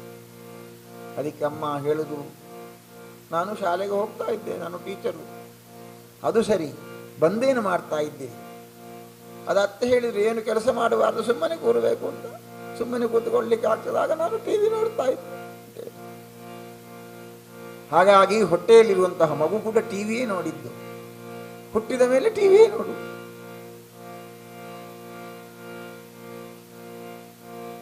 ಹೊಟ್ಟೆಯಲ್ಲಿ ಗರ್ಭದಲ್ಲಿ ಮಗು ಬೆಳೀತಾ ಇರುವಾಗ ನೀವು ಏನನ್ನು ಮಾತನಾಡ್ತೀರೋ ಅದೇ ಮಾತುಗಳೊಂದು ಕಂಠಪಾಠ ಮಾಡುತ್ತೆ. ಮನೆಯಲ್ಲಿ ನೀವು ಭಜನೆ ಮಾಡ್ತೀರೋ ಆ ಹೊಟ್ಟೆಯಲ್ಲಿರುವಂಥ ಮಗು ಮುಂದೆ ಒಳ್ಳೆಯ ಭಜನೆ ಪಟುವಾಗತ್ತೆ. ತಾಯಿ ಗರ್ಭಿಣಿಯ ಸ್ಥಾನದಲ್ಲಿರುವಾಗ ಎಲ್ಲಿಯೋ ಹರಿಕತೆಗೆ ಆ ತಾಯಿಯನ್ನು ಕರ್ಕೊಂಡು ಹೋಗಿ ಒಳ್ಳೆ ತಬಲ ನುಡಿಸಿದ್ರೆ ಅಂಥದ್ದೇ ಮಕ್ಕಳು ಹುಡುತ್ತಾರೆ. ಹಾಗಾಗಿ ಆ ಗರ್ಭಸ್ಥದಲ್ಲಿರುವಾಗ ಏನನ್ನು ನೀವು ಕೊಡ್ತೀರೋ ಅದು ಆ ಮಗುವಿಗೆ ಅಪ್ಯಾಯಮಾನವಾಗತ್ತೆ. ಅದಕ್ಕೋಸ್ಕರ ದಶರಥ ಮಹಾರಾಜ ಎಲ್ಲಾ ವ್ಯವಸ್ಥೆಯನ್ನು ಮಾಡಿದ್ದ. ಶುಭ ಮುಹೂರ್ತ, ನವಮಾಸಗಳು ತುಂಬಿದೆ, 9 ತಿಂಗಳು, 9 ತಿಂಗಳು 9 ದಿವಸ 9 ಗಳಿಗೆ. ಅಷ್ಟು ದಿವಸ ಆ ಮಗು ಹೊಟ್ಟೆ ಒಳಗಡೆ ಇರುತ್ತೆ. ಅದಾದ ಮೇಲೆ ಆ ಗರ್ಭದಿಂದ ಹೊರಗಡೆ ಬರುವಂತಹ ಶುಭ ಮುಹೂರ್ತ ಸನ್ನಿಹಿತವಾಗಿದೆ. ವಿಶೇಷವಾಗಿರುವಂತಹ ದಿನ ಚೈತ್ರ ಮಾಸ, ಚೈತ್ರ ಮಾಸದ ಶುಕ್ಲಪಕ್ಷದ ದಿನ. ಶುಕ್ಲಪಕ್ಷ ಅಂದ್ರೆ ಹುಣ್ಣಿಮೆಗೆ ಹತ್ತಿರ ಚಂದ್ರ ಆಕಾಶದಲ್ಲಿರುವಂತಹ ಸಮಯ. ನವಮಿ ತಿಥಿ, ಪಾಡ್ಯ, ಬಿದಿಗೆ, ತದಿಗೆ, ಚೌತಿ, ಪಂಚಮಿ, ಷಷ್ಠಿ, ಷಷ್ಠಮಿ, ಅಷ್ಟಮಿ. ಆ ಅಷ್ಟಮಿಗಿಂತ ಮೊದಲನೇ ದಿವಸ ಅರ್ಥಾತ್ ನವಮಿಯ ದಿವಸ ಒಳ್ಳೆಯ ನಕ್ಷತ್ರ ಅಂದ್ರೆ ಪುನರ್ವಸು ನಕ್ಷತ್ರ. ಆ ಪುನರ್ವಸು ನಕ್ಷತ್ರದ ದಿವಸ ಬುಧವಾರ ರಾಮನ ಜನನವಾಗಿದೆ. ರಾಮ ಭೂಮಿಗೆ ಇಳಿದು ಬಂದಿದ್ದಾನೆ. ಶಂಖ ಚಕ್ರ ಗದಾ ಪದ್ಮಧಾರಿಯಾಗಿ ಆ ಮಹಾತಾಯಿಯಾಗಿರುವಂತ ಕೌಸಲ್ಯಿಗೆ ದರ್ಶನವನ್ನು ಕೊಟ್ಬಿಟ್ಟು, ಅಮ್ಮ ನೋಡು ನೋಡು ನೋಡು. ಆ ಮಹಾತಾಯಿ ಕೈಗಳನ್ನು ಜೋಡಿಸಿ ನಮಸ್ಕರಿಸಿ ಆ ಮಹಾ ಶಕ್ತಿಯನ್ನು ನೋಡ್ತಾ ಇದ್ದ. ಒಮ್ಮೆ ನೋಡಿದರೆ ಮತ್ತೊಮ್ಮೆ ನೋಡಬೇಕು ಎಂಬ ಆನಂದ. ಕಿರೀಟವನ್ನು ಧರಿಸಿರುವಂತ ಮಹಾವಿಷ್ಣು ನೀಲ ಮೇಘಶ್ಯಾಮ, 2 ಕಣ್ಣುಗಳು ತಾವರೆಯಂತೆ ಪ್ರಕಾಶಮಾನವಾಗಿದೆ. ಅದಕ್ಕೋಸ್ಕರ ಮಹಾವಿಷ್ಣುವಿಗೆ ಹೆಸರೇ ಇಟ್ಟುಬಿಟ್ರು. ಏನು? ಕಮಲಾಕ್ಷ. ಅಕ್ಷ ಅಂದ್ರೆ ಕಣ್ಣು, ಕಮಲದಂತೆ ಇರುವಂತಹ ಕಣ್ಣುಗಳು. ಪುಂಡರೀಕಾಕ್ಷ, ತಾವರೆಯಂತ ಕಣ್ಣುಗಳುಳ್ಳವ. ಈ ರೀತಿಯ ಮಹಾವಿಷ್ಣುವನ್ನು ವರ್ಣಿಸ್ತಾರೆ. ಆ ಮಹಾವಿಷ್ಣು ಕಂಗೊಳಿಸಿ ಕಾಣ್ತಾ ಇದ್ದಾನೆ. ಕೈಯಲ್ಲಿ ಶಂಖವನ್ನು ಧರಿಸಿದ್ದಾನೆ, ಚಕ್ರವನ್ನು ಧರಿಸಿದ್ದಾನೆ, ಗದೆಯನ್ನು ಧರಿಸಿದ್ದಾನೆ. ಪದ್ಮ, ಶಂಖ ಚಕ್ರ ಗದಾ ಪದ್ಮಧಾರಿಯಾಗಿ ನೀಲ ವರ್ಣದಿಂದ ಕಂಗೊಳಿಸ್ತಾ ಇರುವಂತಹ ಆ ಮಹಾಮಹಿಮನನ್ನು ನೋಡಿ ಉದ್ದಂಡ ನಮಸ್ಕಾರ ಮಾಡಿದ್ದಾಳೆ ಮಹಾತಾಯಿಯಾಗಿರುವಂತಹ ಕೌಸಲ್ಯ. ಕಣ್ಣು ತೆರೆದು ನೋಡ್ತಾ ಇದ್ದಾಳೆ, ಉದ್ದಂಡ ನಮಸ್ಕರಿಸಿದ್ದಾಳೆ. ತಂದೆ, ನಿನ್ನನ್ನು ನೋಡುವಂತ ಭಾಗ್ಯ ನನ್ನ ಈ ಪಾಲಿನಲ್ಲಿ ಬಂತಲ್ಲ ಎಂಬುದಾಗಿ ಹಾಡಿ ಹೊಗಳಿ ಸ್ತುತಿಸ್ತಾ ಇರಲು ಆ ಮಹಾವಿಷ್ಣು ಅಭಯವನ್ನು ಕೊಟ್ಟ. ಕಳೆದ ಜನ್ಮದಲ್ಲಿ ನೀನು ನನ್ನನ್ನು ಅನನ್ಯ ಭಕ್ತಿಯಿಂದ ಪ್ರಾರ್ಥನೆ ಮಾಡಿದ್ದರ ಪರಿಣಾಮವಾಗಿ ಈ ಜನ್ಮದಲ್ಲಿ ನಾನು ನಿನ್ನ ಗರ್ಭದಲ್ಲಿಯೇ ಇದ್ದು ಈ ಭೂಮಿಯನ್ನು ಪಾವನ ಮಾಡುವುದಕ್ಕೋಸ್ಕರ ಭೂಮಿಗೆ ಇಳಿತಾ ಇದ್ದೆ. ಹಾಗಾಗಿ ಮಹಾತಾಯಿ ನೀನು, ನಿನ್ನ ಗರ್ಭದಲ್ಲಿ ನಾನು ಇದ್ದು ನಿನ್ನನ್ನು ಅನುಗ್ರಹಿಸ್ತೇನೆ ಎಂಬುದಾಗಿ ಹೇಳುವಾಗ ಆ ಮಹಾತಾಯಿಗೆ ಇನ್ನೇನಾದರೂ ಬೇಕೆ? ತಾಯಿ ಆನಂದ ಬಾಷ್ಪವನ್ನು ಸುರಿಸುತ್ತಾ ಇರುವಂತೆ, ಆಕಾಶದಲ್ಲಿ ದೇವಾನು ದೇವತೆಗಳೆಲ್ಲರೂ ಕೂಡ ಭೂಮಿಯನ್ನು ನೋಡುತ್ತಾ ಇರುವಂತೆ ಪುಷ್ಪವೃಷ್ಟಿಯಾಗಿದೆ. ಶುಭ ಮುಹೂರ್ತ. ಆ ಮನೆಯಲ್ಲಿ ಶ್ರೀರಾಮಚಂದ್ರನಿಗೆ ಜನನವಾಗಿದೆ. ಚಂದಿರವದನ ಚಂದನಮಯನ ಚಂದದಿ ತಪ್ಪುವ ಹಣೆಯಲ್ಲಿ ತಿಲಕ, ದುಂಗುರು ಕೇಶ ಕರ್ಣಕುಂಡಲ ಮುತ್ತಿನ ಹಾರ ಕೊರಲಿಗೆ ಬಾರ, ಸಂಪಿಗೆ ಮೂಗು ಚಿಗುರಿದ ಮೀಸೆ ಚಂದುಟಿಯಿಂದಲಿ ಬಂದಿವ ಬಾಯಿ. ಚಂದಿರವದನ ಚಂದನಮಯನ ಚಂದದಿ ತಪ್ಪುವ ಹಣೆಯಲ್ಲಿ ತಿಲಕ. ಹರನವ ಪಾರ್ವತೀಪದೇ ಹರ ಹರ ಮಹಾದೇವ್. ಶ್ರೀಮದ್ ರಮಾರಮಣ ಗೋವಿಂದ ಗೋವಿಂದ. ನವಮೀ ತಿಥಿಯ ದಿವಸ ಪ್ರಭು ಶ್ರೀರಾಮಚಂದ್ರ ಭೂಮಿಯಲ್ಲಿ ಅವತರಿಸಿದ್ದಾನೆ. ಸುದ್ದಿ ಹೋಗಿದೆ ದಶರಥ ಮಹಾರಾಜನಿಗೆ. ಮಹಾತಾಯಿಯಾಗಿರುವಂತಹ ಕೌಸಲ್ಯ ಗಂಡು ಮಗುವಿಗೆ ಜನ್ಮವನ್ನು ಕೊಟ್ಟಿದ್ದಾಳೆ ಎಂಬ ಸುದ್ದಿ. ಆ ಸುದ್ದಿಯನ್ನು ಕೇಳಿದಾಗಲೇ ಮಕ್ಕಳಿಲ್ಲ ಮಕ್ಕಳಿಲ್ಲ ಮಕ್ಕಳಿಲ್ಲ ಎಂಬುದಾಗಿ ಚಿಂತೆ ಮಾಡುತ್ತಾ ಇರುವ ದಶರಥ ಮಹಾರಾಜ ಆನಂದದಿಂದ ಓಡೋಡಿ ಬರ್ತಾ ಇದ್ದಾನೆ. ಅವನ ಚಿಂತೆಯೆಲ್ಲ ದೂರ ಆಗಿದೆ. ಚಿಂತ್ಯಾಕ ಮಾಡುತ್ತಿದ್ದಿ ಚಿನ್ಮಯನಿದ್ದಾನೆ, ನಮ್ಮ ಚಿನ್ಮಯನಿದ್ದಾನೆ.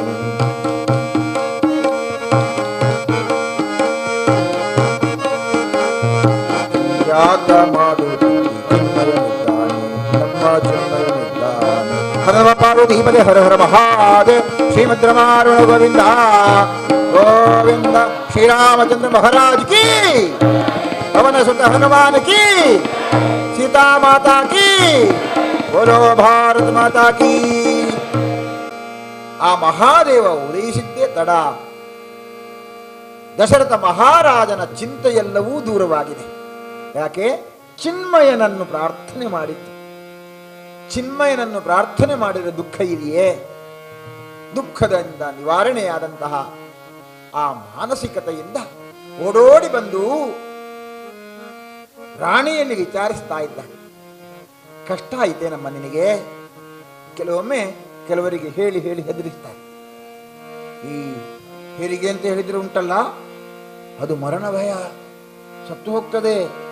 ಈ ಥರ ಹೇಳಿ ಹೇಳಿ ಹೇಳಿ ಕೆಲವರು ಹೆದರಿಸ್ತಾರೆ. ಅದಕ್ಕೆ ಈಗಿನ ಹೆಣ್ಣು ಮಕ್ಕಳಿಗೆ ಹೆರಿಗೆ ಅಂದರೆ ಭಯ. ಅದಕ್ಕೆ ಯಾರು ಹೆರಿಗೆಗಳಿಗೆ ಒಪ್ಪಲಿಕ್ಕೆ ಇಲ್ಲ. ಇದು ದತ್ತು ದತ್ತವನ್ನೆಲ್ಲ ತೊಂದರೆ ಇದ್ದಿ ನಾನು ಪೆಜ್ಜಿನ ಒಂದ್ಯಾನ ತಯಾರಿದ್ದಿ ಅಂತ ಹೇಳುವರು. ಒಂದು ಹೆತ್ತರೆ ಆಯಿತು, ಅಲ್ಲಿಗೆ ಮುಗಿದು ಹೋಯ್ತು ಅವಳದು. ಒಂದು ಹೆತ್ತು, ಎರಡು ಹೆತ್ತು, ಮೂರು ಹೆತ್ತರೆ ಪಕ್ಕದ ಮನೆಯ ಅಮ್ಮ ಬಂದು ಕೇಳಲಿಕ್ಕುಂಟು, ಮೂಜಿ ಪೆದ್ಯಳ. ಮೂರು ಹೇರುವುದೆಂದರೆ ಅಪರಾಧವಾ? ನೋಡಿ, ಅಲ್ಲಿ ದಶರಥ ಮಹಾರಾಜನಿಗೆ 4 ಜನ ಮಕ್ಕಳು. ಅಷ್ಟಾದ್ರೂ ಮಕ್ಕಳು ನಮ್ಮ ಮನೆಯಲ್ಲಿ ಬೇಡವಾ? ಮನೆಯಲ್ಲಿ ಅಪ್ಪ ಅಮ್ಮ, ಒಂದು ಮಗು ಇದ್ರೆ ಅಪ್ಪ ಅಮ್ಮ ಆಫೀಸಿಗೆ ಹೋದರೆ ಈ ಮಗುವಿನಲ್ಲಿ ಆಡ್ಲಿಕ್ಕೆ ಮಕ್ಕಳಿದ್ದಾರಾ? ಒಂದು ಮಗು ಬೇಡವಾ? ಇನ್ನೊಂದು ಯಾಕೆ? ಭಯ, ಹೆರಿಗೆ ಭಯ, ಕಷ್ಟ ಅಂತ ನಮ್ಮ ಮನಸ್ಸಿಗೆ ಅನ್ನಿಸು.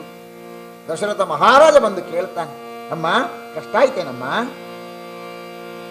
ಭಗವಂತನೇ ಭೂಮಿಗೆ ಅವತರಿಸಿ ಬಂದಾಗ, ಭಗವಂತನೇ ಹೊಟ್ಟೆಯಿಂದ ಕೆಳಗೆ ಇಳಿಯುವಾಗ ಅವಳಿಗೇನು ಭಯ? ಯಾವ ನೋವು? ಯಾವ ನೋವು ಇಲ್ಲ. ಪ್ರಸವ ವೇದನೆಯೇ ಇಲ್ಲದೆ ಆ ಮಹಾವಿಷ್ಣುವನ್ನ ಧರೆಗೆ ಇಳಿಸಿಬಿಟ್ಟಿದ್ದಾಳೆ ಕೌಸಲ್ಯ. ಗುರುವಾರ ದಿವಸ ಮಘಾ ನಕ್ಷತ್ರ, ಮೊದಲನೇ ದಿವಸ ಪುನರ್ವಸು ನಕ್ಷತ್ರ, ರಾಮ ಹುಟ್ಟಿದ್ದು. ಮರು ದಿವಸ ಮಘಾ ನಕ್ಷತ್ರದಲ್ಲಿ ಗುರುವಾರ ದಿವಸ ಕೈಕಾದೇವಿ ಗಂಡು ಮಗುವಿಗೆ ಜನ್ಮ ಕೊಟ್ಟಿದ್ದಾಳೆ. ಅವನೇ ಮುಂದೆ ಭರತ ಎಂಬ ನಾಮಧೇಯದಿಂದ ರಾರಾಜಿಸ್ತಾ ಇರುವಂತ ಮಹಾಮಹಿಮ.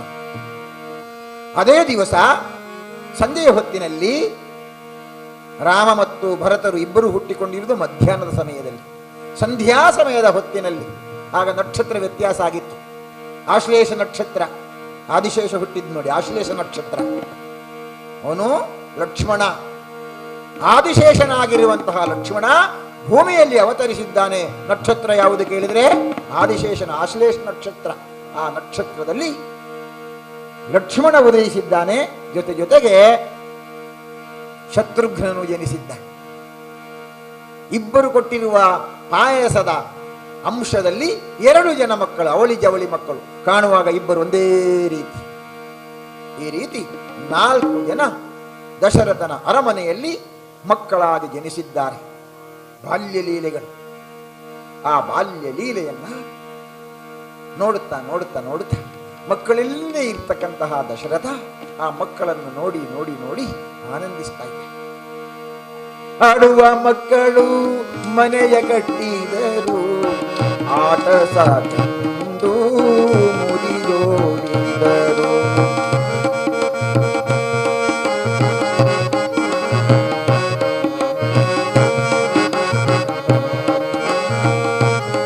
ಆಡುವ ಮಕ್ಕಳು ಮನೆಯ ಕಟ್ಟಿದರು, ಆಟ ಸಾಕೆಂದು ಮುರಿದೋಡಿದರು. ಆಟ ಸಾಕೆಂದು ಮುರಿದೋಡಿದರು.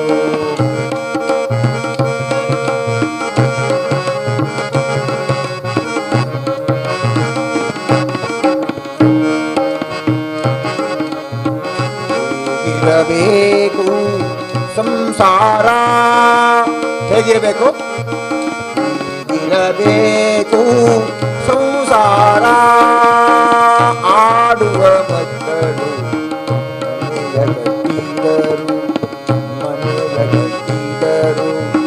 ಮನೆಯ ಕಟ್ಟಿದರು. ಹರ ಪಾರ್ವತೀಪದೇ ಹರ ಹರ ಮಹಾದೇವ್. ಶ್ರೀಮದ್ ರಮಾರಮಣ ಗೋವಿಂದ. ಶ್ರೀರಾಮಚಂದ್ರ ಮಹಾರಾಜ್ ಕಿ, ಪವನ ಸುತ ಹನುಮಾನ್ ಕಿ, ಬೋಲೋ ಭಾರತ್ ಮಾತಾ ಕಿ. ಹಿಂದೆ ಹರಿಕತೆ ಆಗತಾ ಇರುವಾಗ ಎಲ್ಲ ಜನ ಹೋಗಿ ಹೋಗಿ ಹೋಗಿ ಯಾರಿಲ್ಲ. ಕೊನೆಗೆ ಒಬ್ಬರು ಮಾತ್ರ ಕೂತ್ಕೊಂಡಿದ್ರು ಮುಂಡಾಸು ಕಟ್ಟಿಕೊಂಡು. ಹರಿದಾಸರು ಅವರಿಗೊಂದು ನಮಸ್ಕಾರ ಮಾಡಿ ಹೇಳಿದರು, ಇವರಲ್ಲವರಿಗೆ ಉಲ್ಲ ರತ್ತ ನನ್ನ ಹರಿಕತೆ ಕೇಳಿಯರೆ ಅಂತ ಹೇಳುವಾಗ ಆಗ ಅವರು ಹೇಳಿದರು, ಈರ್ನ ಹರಿಕತೆ ಕೇಳಿಯರಿ ಯಾನ್ ಕುಳ್ಳದಿನಿ ಎತ್ತು ಈರ್ನ ದುಂಬೊಂಜಿ ಬೆಡ್ಶೀಟ್ ಉಂಡತ್ತ ಅವು ಎನ್ನ ಇಲ್ಲಾಡೆ ಎತ್ತುಕೊಂಡು ಅವು ಕೊಣತ್ತ ಅವಡು ಯಾನು ಒಳಂಡ ನಿದ್ರೆ ಮಾಡ್ಪಡಾನ ಈರು ಉಂತ ಯಾರು ಯಾನು ಕೊಣತ್ತು ನೀವು ನಿದ್ರೆ ಮಾಡ್ಪೆ ಯಾನು ಬೇಕ ಉಂತಾಳೆ ಅಂತ ಹೇಳಿದ್ರು.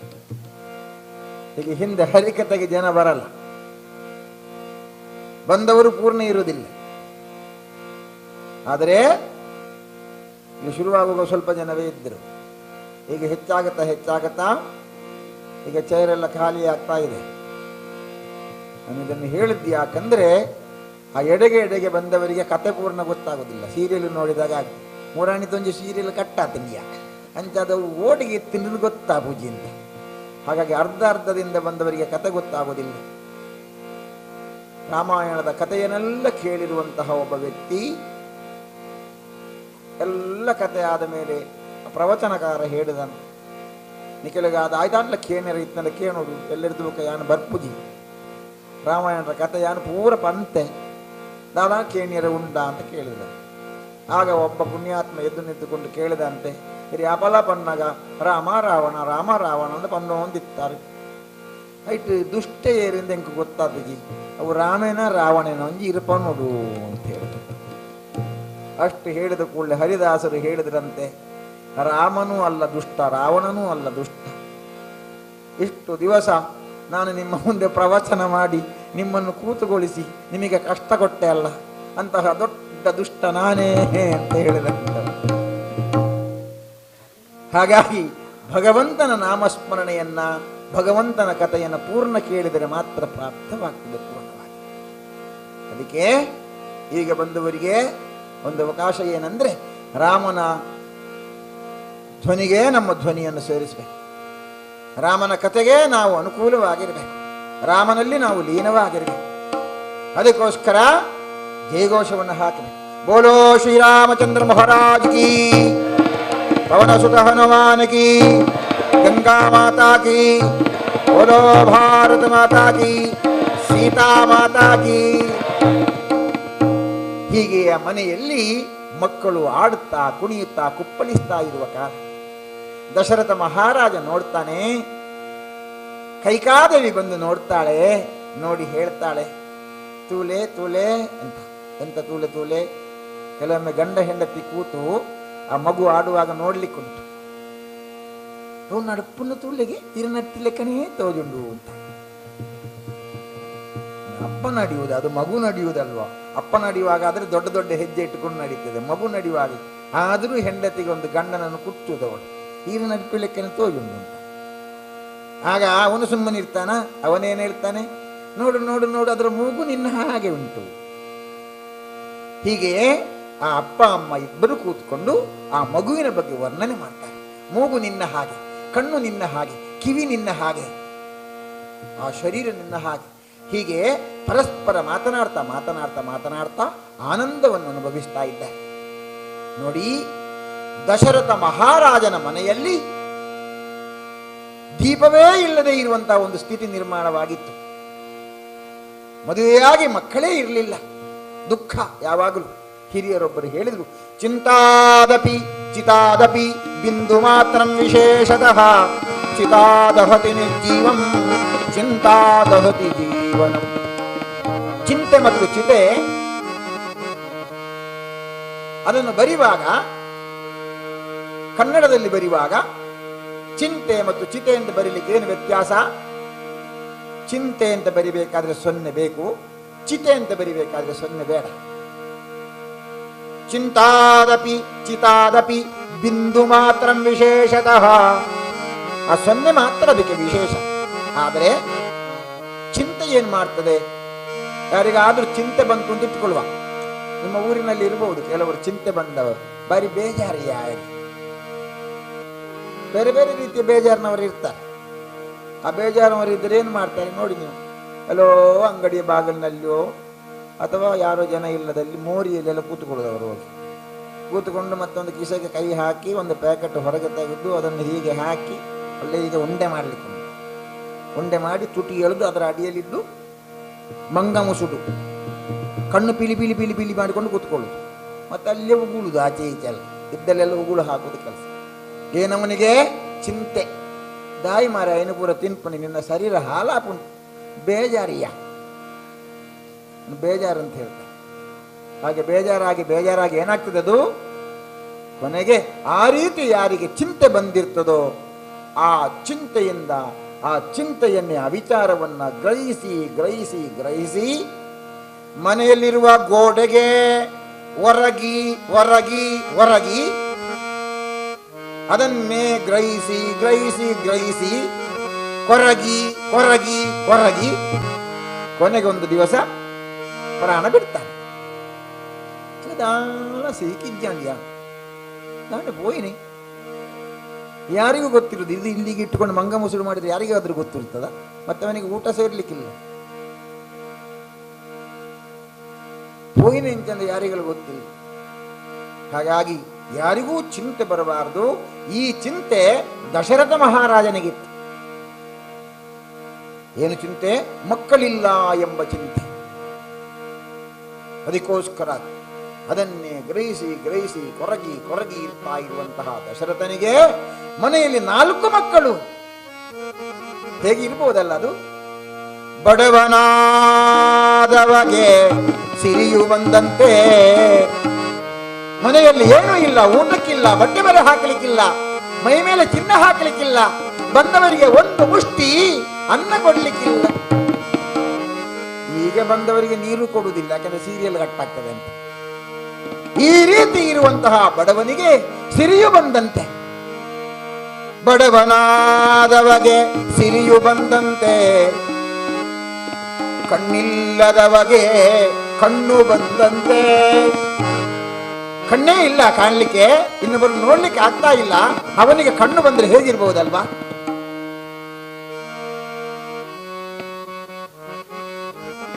ಈ ರೀತಿ ದಶರಥ ಮಹಾರಾಜ ಆನಂದವನ್ನು ಅನುಭವಿಸ್ತಾ ಇದ್ದ. ತನ್ನ ಮಡದಿಯ ಒಟ್ಟಿಗೆ ಸೇರಿ ಎಲ್ಲರನ್ನು ಕರೆಸಿ ಕುಣಿದು ಕುಪ್ಪಳಿಸಿ ಆತನ ಸೇವೆಯನ್ನ ಮಾಡ್ತಾ ಇದ್ದ. ತಾಯಂದಿರಿಗೆ ತಂದೆಯಂದಿರಿಗೆ ಒಳ್ಳೆಯ ಒಂದು ಮುಹೂರ್ತ ಅಂದ್ರೆ ಚಿಕ್ಕ ಮಕ್ಕಳು ಮನೆಯಲ್ಲಿರುವ ಆ ಸಣ್ಣ ಮಕ್ಕಳಂದ್ರೆ ಅವರು ಭಗವಂತನ ಪ್ರತಿರೂಪ. ಅವರು ಮಕ್ಕಳು ಯಾಕೆ ಭಗವಂತನ ಪ್ರತಿರೂಪ ಅಂತಂದ್ರೆ, ಯಾವುದಾದ್ರೂ ಸಣ್ಣ ಮಕ್ಕಳು ಸುಳ್ಳು ಹೇಳ್ತಾವ? ಸಣ್ಣ 1 ವರ್ಷದ ಒಳಗಿನ ಮಗು ಸುಳ್ಳು ಹೇಳುವುದಿಲ್ಲ, ಭಗವಂತ ಸುಳ್ಳು ಹೇಳುವುದಿಲ್ಲ. ಹಾಗಾಗಿ ಸುಳ್ಳು ಹೇಳದೇ ಇರುವ ಮಗುವೇ ನನಗೆ ಭಗವಂತ. ಆ ಸಣ್ಣ ಮಗು ಯಾರದಾದ್ರೂ ಬಗ್ಗೆ ತಪ್ಪು ಯೋಚನೆ ಮಾಡ್ತದ? ಇವ ಕಳ್ಳ, ಇವ ಸುಳ್ಳ, ಇವ ಮೋಸಗಾರ, ಇವ ವಂಚಕ, ಆ ಮಗು ಯೋಚನೆ ಮಾಡ್ತದ? ಆ ಮಗು ಯೋಚನೆ ಮಾಡುವುದಿಲ್ಲ. ಅಂತಹ ಮಕ್ಕಳು ಅಂದ್ರೆ ಅವರು ದೇವರಿಗೆ ಸಮಾನ. ಅಂತಹ ಮಕ್ಕಳ ಸೇವೆಯನ್ನು ಮಾಡುವುದು ಅಂತಂದ್ರೆ ಅದು ಪೂರ್ವ ಜನ್ಮದ ಸುಕೃತ ಫಲ, ಭಗವಂತನದ್ದೇ ಸೇವೆ ಮಾಡಿದಂತೆ. ಒಂದು ಮನೆಯಲ್ಲಿ ಗಂಡ ಹೆಂಡತಿ ಇಬ್ಬರಿದ್ದು, ಮದುವೆಯಾಗಿ ಮಕ್ಕಳಾಯಿತು. ಮಕ್ಕಳಾದ ಮೇಲೆ ಒಂದು ದಿವಸ ಅವರು ನಾಟಕ ನೋಡ್ಲಿಕ್ಕೆ ಹೋಗಿದ್ರು. ಏನು ನಾಟಕ? ಗೌತಮ ಬುದ್ಧನ ನಾಟಕ. ಗೌತಮ ಬುದ್ಧ ಮದುವೆಯಾಗಿ ಸಂಸಾರಿಯಾಗಿದ್ದು ಒಂದು ದಿವಸ ಅವನಿಗೆ ವಿರಕ್ತಿ ಬರ್ತದೆ ಜೀವನದಲ್ಲಿ, ಏನು ಬೇಡ ಅಂತ. ಹಾಗೆ ರಾತ್ರಿ ಹೆಂಡತಿಗೆ ಹೇಳದೆ ಕೇಳದೆ ಎದ್ದು ಹೋಗಿದ್ದ. ಅದು ಗೌತಮ ಬುದ್ಧನ ಕತೆ.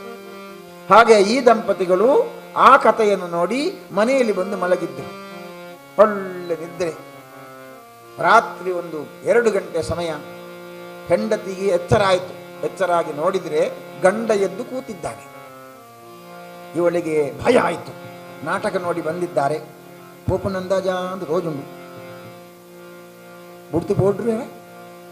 ಹಾಗಾಗಿ ಭಯದಿಂದ ಮೊದಲು ಮಾಡಿದ್ದೇನೆಂದ್ರೆ ಗಂಡನ ಕೈ ಹಿಡ್ಕೊಂಡದ್ದು. ಹೋಗಿ ಬಿಡುದು ಬೇಡ ಅಂತ ಕೈ ಹಿಡಿದು ಗಟ್ಟಿಯಾಗಿ ಹಿಡ್ಕೊಂಡು ಕೇಳಿದ್ಲು, ಏನ್ರಿ ನೀವು ಎದ್ದು ಕೂತಿದ್ದೀರಿ? ನನಗೆ ಭಯ ಆಗಲಿಕ್ಕೆ ಶುರುವಾಗಿ ಅಂತ ಹೇಳುವಾಗ ಆತ ಹೇಳಿದ, ಭಯ ಪಡಬೇಡ, ನಾನು ಎದ್ದು ಕೂತದ್ದು ಯಾಕೆಂದ್ರೆ ಮಗು ಇಲ್ಲಿ ಹುಚ್ಚು ಹೊಯ್ದು ನನಗೆ ನಿದ್ರೆ ಬಾರದಾಗೆ ಮಾಡಿದೆ, ಎಲ್ಲ ಚಂಡಿ ಉಂಟು, ಹಾಗಾಗಿ ಮಲಗಿ ನಿದ್ರೆ ಮಾಡುವುದು ಹೇಗೆ? ನೋಡಿ ಏನು ಕಷ್ಟ ನೋಡಿ. ಆದರೆ ಅದರಲ್ಲಿ ಒಂದು ಆನಂದ ಏನು? ಮಗುವಿನ ಸೇವೆ ಮಾಡುವ ಆನಂದ. ಹೀಗೆ ಆ ರಾಮನ ಸೇವೆಯನ್ನು ಮಾಡುತ್ತಾ, ಆ ಭರತನ ಸೇವೆಯನ್ನು ಮಾಡುತ್ತಾ ಆ ತಂದೆ ತಾಯಿಯರು ಆನಂದವನ್ನು ಅನುಭವಿಸ್ತಾ ಇದ್ದಾರೆ. ಶುಭ ಮುಹೂರ್ತದಲ್ಲಿ ಪುನರ್ವಸು ನಕ್ಷತ್ರ ಆ ಮಗುವಿಗೆ ರಾಮ ಎಂಬಂತಹ ಹೆಸರು ಸದಸಿದ್ಧ ಎಂಬುದಾಗಿ ದೊಡ್ಡ ಮಗನಿಗೆ ರಾಮ ಅಂತ ಹೆಸರಿಟ್ಟಿದ್ದಾರೆ.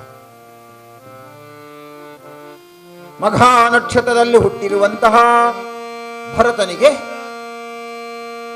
ಒಳ್ಳೆಯ ಹೆಸರು ಯಾವುದು ಕೇಳಿದರೆ ಅದು ಭರತ.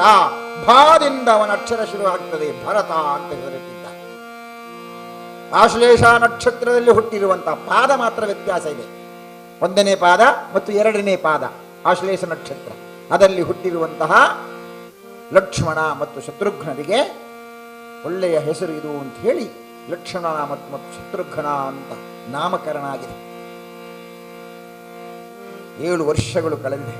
ಈಗ ಉಪನಯನ ಸಂಸ್ಕಾರ. ರಾಮ, ಭರತ, ಶತ್ರುಘ್ನ, ಲಕ್ಷ್ಮಣರಿಗೆ ಅವರಿಗೆ ಉಪನಯನ ಸಂಸ್ಕಾರವನ್ನು ಮಾಡ್ತಾರೆ. ಉಪನಯನ ಸಂಸ್ಕಾರ ಅಂದ್ರೆ ಬ್ರಹ್ಮಚರ್ಯದ ಅಡಿಪಾಯ ಅಂತ ಅರ್ಥ. ಆ ಬ್ರಹ್ಮಚರ್ಯಕ್ಕೆ ಕಾಲಿಡುವಂತಹ ಶುಭ ಮುಹೂರ್ತ. ಬ್ರಹ್ಮಚರ್ಯ ಅಂದ್ರೆ ಕೆಲವರು ಎಲ್ಲ ನಾವೆಲ್ಲ ತಿಳ್ಕೊಂಡಿರೋ ಬ್ರಹ್ಮಚಾರಿ ಅಂದ್ರೆ ಏನು? ಮದುವೆ ಆಗದವನು ಅಂತ. ಭಯಂಕರ ಬ್ರಹ್ಮಚಾರಿ ಆಯಿ ಮದ್ಮ್ಯಾತಿಗೆ ಅಂತ ಕೆಲವೊಮ್ಮೆ ಮನಗುಟ್ಟು ನಮಗೆಲ್ಲ ಗೊತ್ತಿರುವುದಿಲ್ಲ, ಅದಕ್ಕೆ ಕಂಡಬಟ್ಟೆ ಸುದ್ದಿ ಇರ್ತದೆ ಬ್ರಹ್ಮಚಾರಿ ಅಂತ. ಬ್ರಹ್ಮಚಾರಿ ಅಂದ್ರೆ ಏನು? ಬ್ರಹ್ಮ ಅಂದ್ರೆ ಜ್ಞಾನ, ಜ್ಞಾನದ ಅರಿವನ್ನ, ಜ್ಞಾನವನ್ನ ತಿಳಿಯುವುದನ್ನ ಅಭ್ಯಾಸ ಮಾಡುವುದಕ್ಕೆ ಬ್ರಹ್ಮಚರ್ಯ ಅಂತ ಅರ್ಥ. ಹಾಗಾಗಿ 4 ಜನರು ಕೂಡ ಬ್ರಹ್ಮಚರ್ಯ ಆಶ್ರಮವನ್ನು ಪ್ರವೇಶ ಮಾಡಿದ್ದಾರೆ. ಇತ್ತ ಕುಲಗುರುಗಳಾಗಿರುವಂತಹ ವಶಿಷ್ಠರು ಅವರಿಗೆ ಶುಭ ಮುಹೂರ್ತವನ್ನು ನೋಡಿ ಉಪನಯನ ಸಂಸ್ಕಾರವನ್ನು ಮಾಡಿದ್ದಾರೆ. ಬೇಕಾದ ವಿದ್ಯೆ ಏನು? ವೇದ ಉಪನಿಷತ್ತುಗಳ ವಿದ್ಯೆಯನ್ನು ಕೊಡ್ತಾ ಇದ್ದಾರೆ. ವೇದದಲ್ಲಿ ಏನು ಹೇಳಿದೆ? ಸತ್ಯಂ ವದ ಧರ್ಮಂ ಚರ ಸ್ವಾಧ್ಯಾಯಾಂ ನ ಪ್ರಮತಃ ಮಾತೃದೇವೋ ಭವ ಪಿತೃದೇವೋ ಭವ ಆಚಾರ್ಯ ದೇವೋ ಭವ ಅತಿಥಿ ದೇವೋ ಭವ ರಾಷ್ಟ್ರದೇವೋ ಭವ. ಇದೆಲ್ಲವೂ ವೇದವಾಕ್ಯಗಳು. ಎಲ್ಲರೂ ಕೂಡ ಸತ್ಯವನ್ನು ಅನುಷ್ಠಾನ ಮಾಡಬೇಕು. ಅಲ್ಲಿಂದ ಆರಂಭ ನಮ್ಮದು. ಸತ್ಯಂ ವದ. ಈ ಚಿಕ್ಕ ಮಕ್ಕಳಿಗೆ ಪಾಠ ಬೇಕು ಅಂತಿಲ್ಲ, ಯಾಕೆಂದ್ರೆ ಅವರು ಎಂದು ಸುಳ್ಳು ಹೇಳುವುದಿಲ್ಲ. ಸ್ವಲ್ಪ ದೊಡ್ಡದಾದ ಮೇಲೆ ಒಂದು 7 ವರ್ಷ ಆಗುವಾಗ ಆಗ ಶುರುವಾಗ್ತದೆ ಸುಳ್ಳು ಹೇಳಲಿಕ್ಕೆಲ್ಲ. ಅಲ್ಲಿವರೆಗೆ ಮಗುವಿಗೆ ಸುಳ್ಳು ಹೇಳುವುದಂತ ಗೊತ್ತಿಲ್ಲ. ಅಪ್ಪ ಅಮ್ಮನನ್ನೆಲ್ಲ ನಂಬಿರ್ತಾರೆ ಸರಿಯಾಗಿ, ಆಮೇಲೆ ಗೊತ್ತಾಗ್ತದೆ ಪಪ್ಪ ಒಂದೊಂದು ಸುಳ್ಳು ಪಂಟೇರಿ ಅಂತ. ಮತ್ತೆ ಸ್ವಲ್ಪ ಸ್ವಲ್ಪ ಇವನು ಕಲೀಲಿಕ್ಕೆ ಶುರು ಮಾಡ್ತಾನೆ. ಮೊಬೈಲ್ ಕಿವಿಗೆ ಇಟ್ಕೊಂಡು ಫೋನ್ ಬಂದಾಗ ಅಪ್ಪನಲ್ಲಿ ಕೇಳ್ತಾರೆ ಓಲುಲ್ಲಾರಿ ಅಂತ, ಅಲ್ಲಿಂದ ಫೋನ್ ಓಲುಲ್ಲಾರಿ. ಆಗ ಇವರು ಮನೆಯಲ್ಲೇ ಇರುವುದು, ನಾನು ಕಾಸರಗೋಡು ತುಳ್ಳೆ, ಯಾಕಂದ್ರೆ ನಾನು ಮನೆಯಲ್ಲಿದ್ದೇನೆ ಅಂದ್ರೆ ಅವರು ಬಂದರೆ ಅಂತ, ಅದಕ್ಕೆ ಕಾಸರಗೋಡು ತುಳ್ಳೆ ಅಂತ. ಇದನ್ನು ನೋಡಿರುವಂತ ಮಗು ಅಪ್ಪನಿಗೆ ಕೇಳ್ತಾರೆ, ಅಪ್ಪ ಅಪ್ಪ ಇರು ಕಾಸರಗೋಡು ತುಪ್ಪನಿ ಇದು ಮೂಲುಪ್ಪುನು ಅಂದ್ರೆ ಆ ಅಪ್ಪ ಅಮ್ಮ ಏನನ್ನು ಕಲಿಸ್ತಾರೋ ಅದನ್ನು ಮಕ್ಕಳು ಕಲಿತಾರೆ.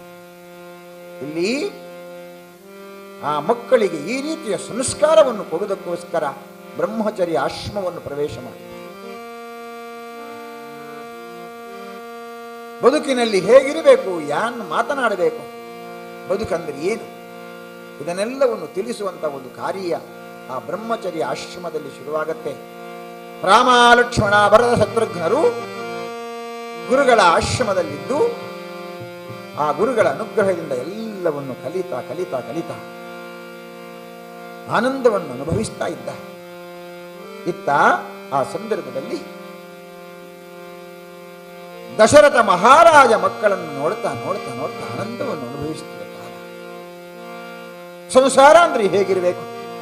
ಆಡುವ ಮಕ್ಕಳು ಮನೆಯ ಕಟ್ಟಿದರು ಆಟ ಸಾಕು ನಮ್ಮ ಮನೆಯಲ್ಲಿರುವಂತಹ ಮಕ್ಕಳು 4-5 ಜನ ಸೇರಿದ್ರೆ ಅವರೇನು ಮಾಡ್ತಾರೆ, ಸಣ್ಣ ಸಣ್ಣ ಕೋಲೆಲ್ಲ ಇಟ್ಟು ಅದಕ್ಕೆ ಮಾಡೆಲ್ಲ ಮಾಡಿ ಒಂದು ಮನೆ ಕಟ್ಟಲಿಕ್ಕೆ ಉಂಟು. ಆ ಮನೆಯೆಲ್ಲ ಕಟ್ಟಿ ಕಟ್ಟಿ ಸ್ವಲ್ಪ ದೊಡ್ಡದೆಲ್ಲ ಆದ್ಮೇಲೆ ಆಗ ಇನ್ನೊಬ್ಬ ಹುಡುಗ ಬರ್ತಾನೆ ಅಥವಾ ಹುಡುಗಿ ಬರ್ತಾನೆ, ಬಂದು ನೋಡ್ತಾರೆ, ದಾದಯ ಇಲ್ಲಿ ಕಟ್ಟಿನಿ ಅಂತ. ಆ ಮನೆಯನ್ನು ನೋಡಿ ಕೆಲವೊಮ್ಮೆ ಇವರಿಗೆ ಕಟ್ಟಲಿಕ್ಕೆ ಆಗದಿದ್ರೆ ಮೆಲ್ಲ ಬಂದು ಒಂದು ಕೋಲು ತೆಗೆದು ಅದನ್ನು ಪುಡಿ ಮಾಡ್ತಾರೆ. ಆಗ ಇಲ್ಲಿ ಗಲಾಟೆ ಶುರುವಾಗ್ತದೆ. ಶುರುವಾಗಿ ಆ ಮನೆಯನ್ನೆಲ್ಲ ಪುಡಿ ಮಾಡಿ ಅವರ ಮನೆಗೆ ಹೊರಟು ಹೋಗ್ತಾರೆ. ಅದನ್ನು ದಾಸರು ಎಷ್ಟು ಸುಂದರವಾಗಿ ಹಾಡಿದ್ದಾರೆ. ಆಡುವ ಮಕ್ಕಳು ಮನೆಯ ಕಟ್ಟಿದರು, ಆಟ ಸಾಕಿ ಹೀಗಿರಬೇಕು ಸಂಸಾರ. ನಮ್ಮ ಸಂಸಾರ ಹೇಗಿರಬೇಕು, ಕೆಟ್ಟು ಹೀಗಿರಬೇಕು. ಹೇಗೆ ಮಕ್ಕಳು ಮನೆ ಕಟ್ಟಿದ ಹಾಗೆ. ಹೀಗೆ ದಶರಥ ಮಹಾರಾಜನ ಮನೆ, ಅವರ ಸಂಸಾರ ಹೀಗೆ ಆನಂದದಿಂದ ಮುಂದೆ ಹೋಗ್ತಾ ಇದೆ, ಆನಂದದಿಂದ ಮುಂದೆ ಹೋಗ್ತಾ ಇದೆ. ರಾಮನ ಶುಭ ಮುಹೂರ್ತ ನಕ್ಷತ್ರಗಳನ್ನು ನೋಡಿ ಅವನಿಗೆ ಬೇಕಾಗಿರುವಂತಹ ನಕ್ಷತ್ರದ ದೋಷಗಳಿದ್ರೆ ಅದಕ್ಕೆ ಯಜ್ಞ ಯಾಗಾದಿಗಳನ್ನು ಮಾಡಿಸುವುದು, ದಾನ ಧರ್ಮಾದಿಗಳನ್ನು ಕೊಡುವಂತ ಕಾರ್ಯ ನಡೀತಾ ಇದೆ. ಬ್ರಾಹ್ಮಣರನ್ನೆಲ್ಲ ಕರೆದಿದ್ದಾರೆ, ಬನ್ನಿ ಅಂತ ಕರೆದು, ನೋಡಿ ಇದು ರಾಮನ ಹೆಸರಿನಲ್ಲಿ ನಿನಗೆ 10 ದನ ತಗೋ, 10 ದನವನ್ನು ದಾನವಾಗಿ ಕೊಟ್ಟಿದ್ದ. ಹೆಣ್ಣು ಮಕ್ಕಳನ್ನೆಲ್ಲ ಕರೆದು, ತಗೊಳ್ಳಿ ನಿಮಗೆ ಚಿನ್ನ ಬೇಕಾದಷ್ಟು ರಾಮನ ಹೆಸರಿನಲ್ಲಿ ಅಂತ ಕೊಡ್ತಾ ಇದ್ದಾರೆ. ಭರತನ ಹೆಸರಿನಲ್ಲಿ ಚಿನ್ನ ಕೊಡ್ತಾ ಇದ್ದಾರೆ. ಶತ್ರುಘ್ನ ಹೆಸರಿನಲ್ಲಿ ಮನೆ ಕಟ್ಟಲಿಕ್ಕೆ ಜಾಗ ಕೊಡ್ತಾ ಇದ್ದಾರೆ. ಹೀಗೆ ದಶರಥನಿಗೆ ಮಕ್ಕಳಾದದ್ದು ತುಂಬಾ ಆನಂದ. ಅದಕ್ಕೋಸ್ಕರ ಏನೇನು ಬೇಕೋ ಕೇಳಿದ್ದೆಲ್ಲವನ್ನು ಕೊಡ್ತಾ ಇದ್ದಾನೆ ಆ ದಶರಥ ಮಹಾರಾಜ. ಹೀಗೆ ಮಕ್ಕಳ ಸೇವೆಯನ್ನ ಮಾಡುತ್ತಾ, ಮಕ್ಕಳ ಜೊತೆಯಲ್ಲಿ ಕುಣಿದು ಕುಪ್ಪಳಿಸಿ ಆಡುತ್ತಾ ಆಟವಾಡ್ತಾ ಇರುವ ಸಂದರ್ಭ ಮಹಾವಿಷ್ಣು ಯೋಚನೆ ಮಾಡ್ತಾ ಇದ್ದಾನೆ. ನಾನು ಹುಟ್ಟಿದ್ಯಾಕೆ, ಆ ಹುಟ್ಟಿನ ರಹಸ್ಯ ಏನಾಗಬೇಕು, ಇದೆಲ್ಲವೂ ಆ ಬೆಳವಣಿಗೆಯಲ್ಲಿ ಆಗತಾ ಅದಕ್ಕೆ ಬೇಕಾದ ಎಲ್ಲ ವಿದ್ಯಾಭ್ಯಾಸವನ್ನು ಆತ ಪೂರೈಸ್ತಾ ಇದ್ದ. ವೇದದಲ್ಲಿ ಏನು ಹೇಳಿದೆ ಅದನ್ನು ಅನುಸರಿಸುವಂತ ಭಾವ. ಮಾತೃದೇವೋ ಭವ, ತಾಯಿ ದೇವರಿಗೆ ಸಮಾನ ಅಲ್ಲ, ತಾಯಿಯೇ ದೇವರು. ಪಿತೃದೇವೋ ಭವ, ತಂದೆ ದೇವರಿಗೆ ಸಮಾನ ಅಲ್ಲ, ತಂದೆಯೇ ದೇವರು. ಹಾಗಾಗಿ ಜಗತ್ಪಿತರವು ಒಂದೇ, ಪಾರ್ವತಿ ಪರಮೇಶ್ವರವು. ಜಗತ್ತಿನ ತಂದೆ ತಾಯಿಗಳಂತೆ ಇರುವಂತಹ ಪಾರ್ವತಿ ಪರಮೇಶ್ವರರೇ ನಮ್ಮ ಆರಾಧ್ಯ ದೇವತೆಯಾಗಿರುವಂತಹ ನಮ್ಮ ಅಪ್ಪ ಅಮ್ಮ, ನನ್ನ ತಂದೆ ತಾಯಿ. ಅವರ ಸೇವೆ ಮಾಡುವುದೇ ನನ್ನ ಆದ್ಯ ಕರ್ತವ್ಯ ಎಂಬುದಾಗಿ ಎಲ್ಲರೂ ಕೂಡ ದಶರಥನ ಸೇವೆಯಲ್ಲಿ, ಕೌಸಲ್ಯ ಸೇವೆಯಲ್ಲಿ, ಸುಮಿತ್ರೆಯ ಸೇವೆಯಲ್ಲಿ ನಿರತರಾಗಿದ್ದಾರೆ. 3 ಜನ ತಾಯಿಯಂದಿರು 4 ಮಕ್ಕಳಿಗೆ ಜನ್ಮ ಕೊಟ್ಟರು. ಯಾರಾದ್ರೂ ಹೋಗಿ ನೋಡಿದ್ರೆ ಈ ಮಗುವಿನ ಅಮ್ಮ ಇವಳು ಅಂತ ಹೇಳಲಿಕ್ಕಾಗಲ್ಲ. ಯಾಕಂದ್ರೆ ರಾಮನನ್ನು ಕೌಸಲ್ಯ ಎಷ್ಟು ಪ್ರೀತಿಸ್ತಾಳೋ ಅಷ್ಟೇ ಪ್ರೀತಿಯಿಂದ ಕೈಕೆಯು ನೋಡಿಕೊಳ್ತಾಳೆ, ಸುಮಿತ್ರೆಯು ನೋಡಿಕೊಳ್ತಾಳೆ. 4 ಮಕ್ಕಳನ್ನು 3 ಜನ ತಾಯಿಯಂದಿರು ತನ್ನ ಮಕ್ಕಳಂತೆ ನೋಡುತ್ತಾ ಇರುವಂತಹ ವಿಶೇಷವಾಗಿರುವಂತಹ ಸ್ವಭಾವ. ಮಕ್ಕಳು ಕೂಡ ಇದು ನನ್ನ ತಾಯಿ, ಇದು ನನ್ನ ಚಿಕ್ಕಮ್ಮ, ಈ ರೀತಿಯ ಭಾವ ಮಕ್ಕಳಲ್ಲಿಯೂ ಇಲ್ಲ. ಯಾಕಂದ್ರೆ ಒಂದೇ ಪಾಯಸದಿಂದ ಹುಟ್ಟಿರುವಂತಹ ಮಕ್ಕಳಲ್ಲಿ ಒಂದೇ ರೀತಿಯ ಸ್ವಭಾವ. ಈ ಸ್ವಭಾವದಿಂದ ಆ ಮಕ್ಕಳು ಬೆಳೀತಾ ಬೆಳೀತಾ ಬೆಳೀತಾ ಇದ್ದಾರೆ.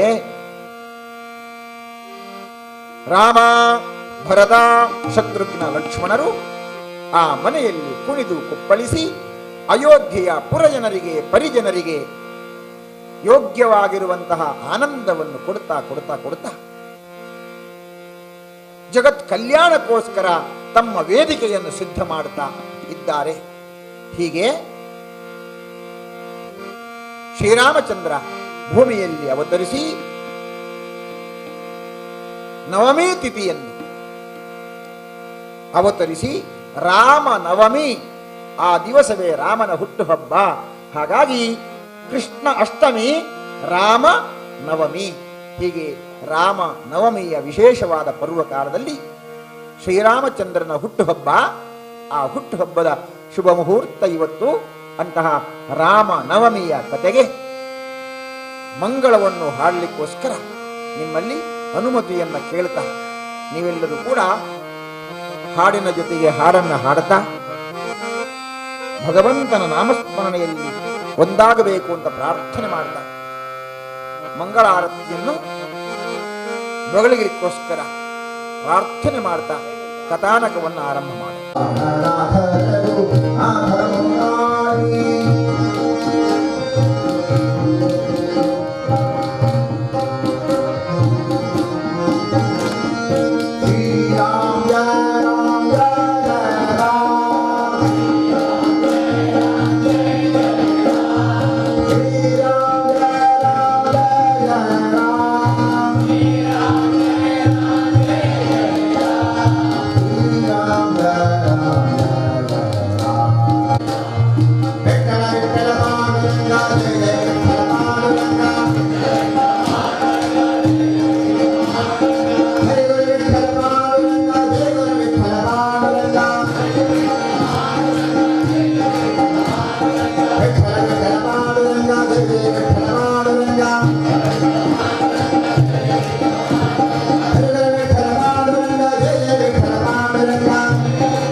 ಶ್ರೀರಾಮಚಂದ್ರನ ನೆನಪು ಮಾಡ್ಕೊಳ್ಳಿ, ಸೀತಾದೇವಿಯನ್ನು ಸ್ಮರಣೆ ಮಾಡ್ಕೊಳ್ಳಿ, ಹತ್ತಿರದಲ್ಲಿ ಕೂತಿರುವ ಹನುಮಂತನನ್ನು ನೆನಪು ಮಾಡ್ಕೊಳ್ಳಿ. ಯಾವಾಗ ನಾವು ರಾಮನ ಸ್ಮರಣೆಯಲ್ಲಿ ಇರ್ತೀವೋ ಆಗ ಹನುಮಂತ ನಮ್ಮ ಹತ್ತಿರದಲ್ಲಿ ಇದ್ದು ನಮ್ಮನ್ನು ಅನುಗ್ರಹಿಸ್ತಾನೆ. ಆ ಹನುಮಂತನನ್ನು ನೆನಪು ಮಾಡಿಕೊಂಡು, ಎಲ್ಲ ಪರಿವಾರ ದೇವತೆಗಳನ್ನು ನೆನಪು ಮಾಡಿಕೊಂಡು, ನಮ್ಮ ಗುರು ಹಿರಿಯರನ್ನು ನೆನಪು ಮಾಡಿಕೊಂಡು ಭಗವಂತನ ಸ್ಮರಣೆಯಲ್ಲಿ ಲೀನವಾಗಿರೋಣ. ನಿಧಾನ ಉಸಿರು ತಗೊಳ್ಳಿ, 3 ಬಾರಿ ಓಂಕಾರ ಹೇಳಿ.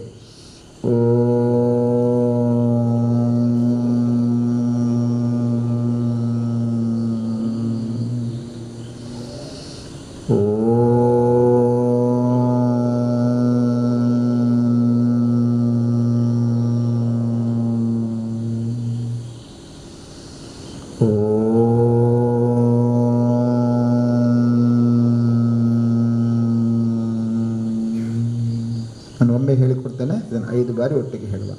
ಶ್ರೀರಾಮ ಜಯ ರಾಮ ಜಯ ಜಯ ರಾಮ,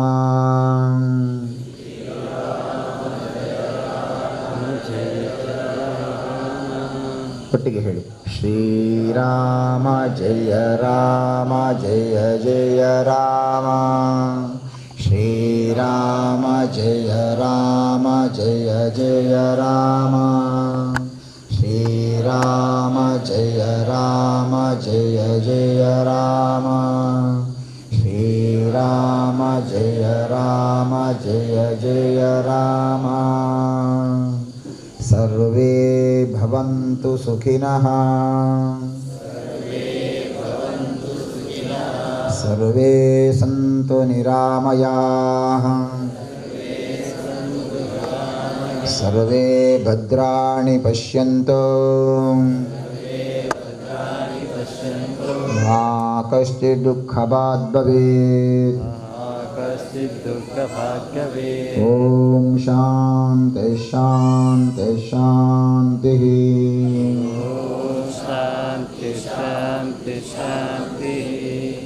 ಶ್ರೀ ರಾಮನವಮಿ ಎಂಬ ಹರಿಕಥಾ ಸತ್ಸಂಗವನ್ನು ಇಷ್ಟರವರೆಗೆ ನಡೆಸಿಕೊಟ್ಟಂಥ ಕೀರ್ತನಾ ಪ್ರವೀಣ ಪುಂಡರೀಕಾಕ್ಷ ಯೋಗಾಚಾರ್ಯ ಬೆಳ್ಳೂರು ಇವರಿಗೆ ಫಲಪುಷ್ಪ ಕಾಣಿಕೆಯನ್ನು ಕೊಡಬೇಕಾಗಿ ಕೇಳಿಕೊಳ್ತಾ ಇದ್ದೇವೆ.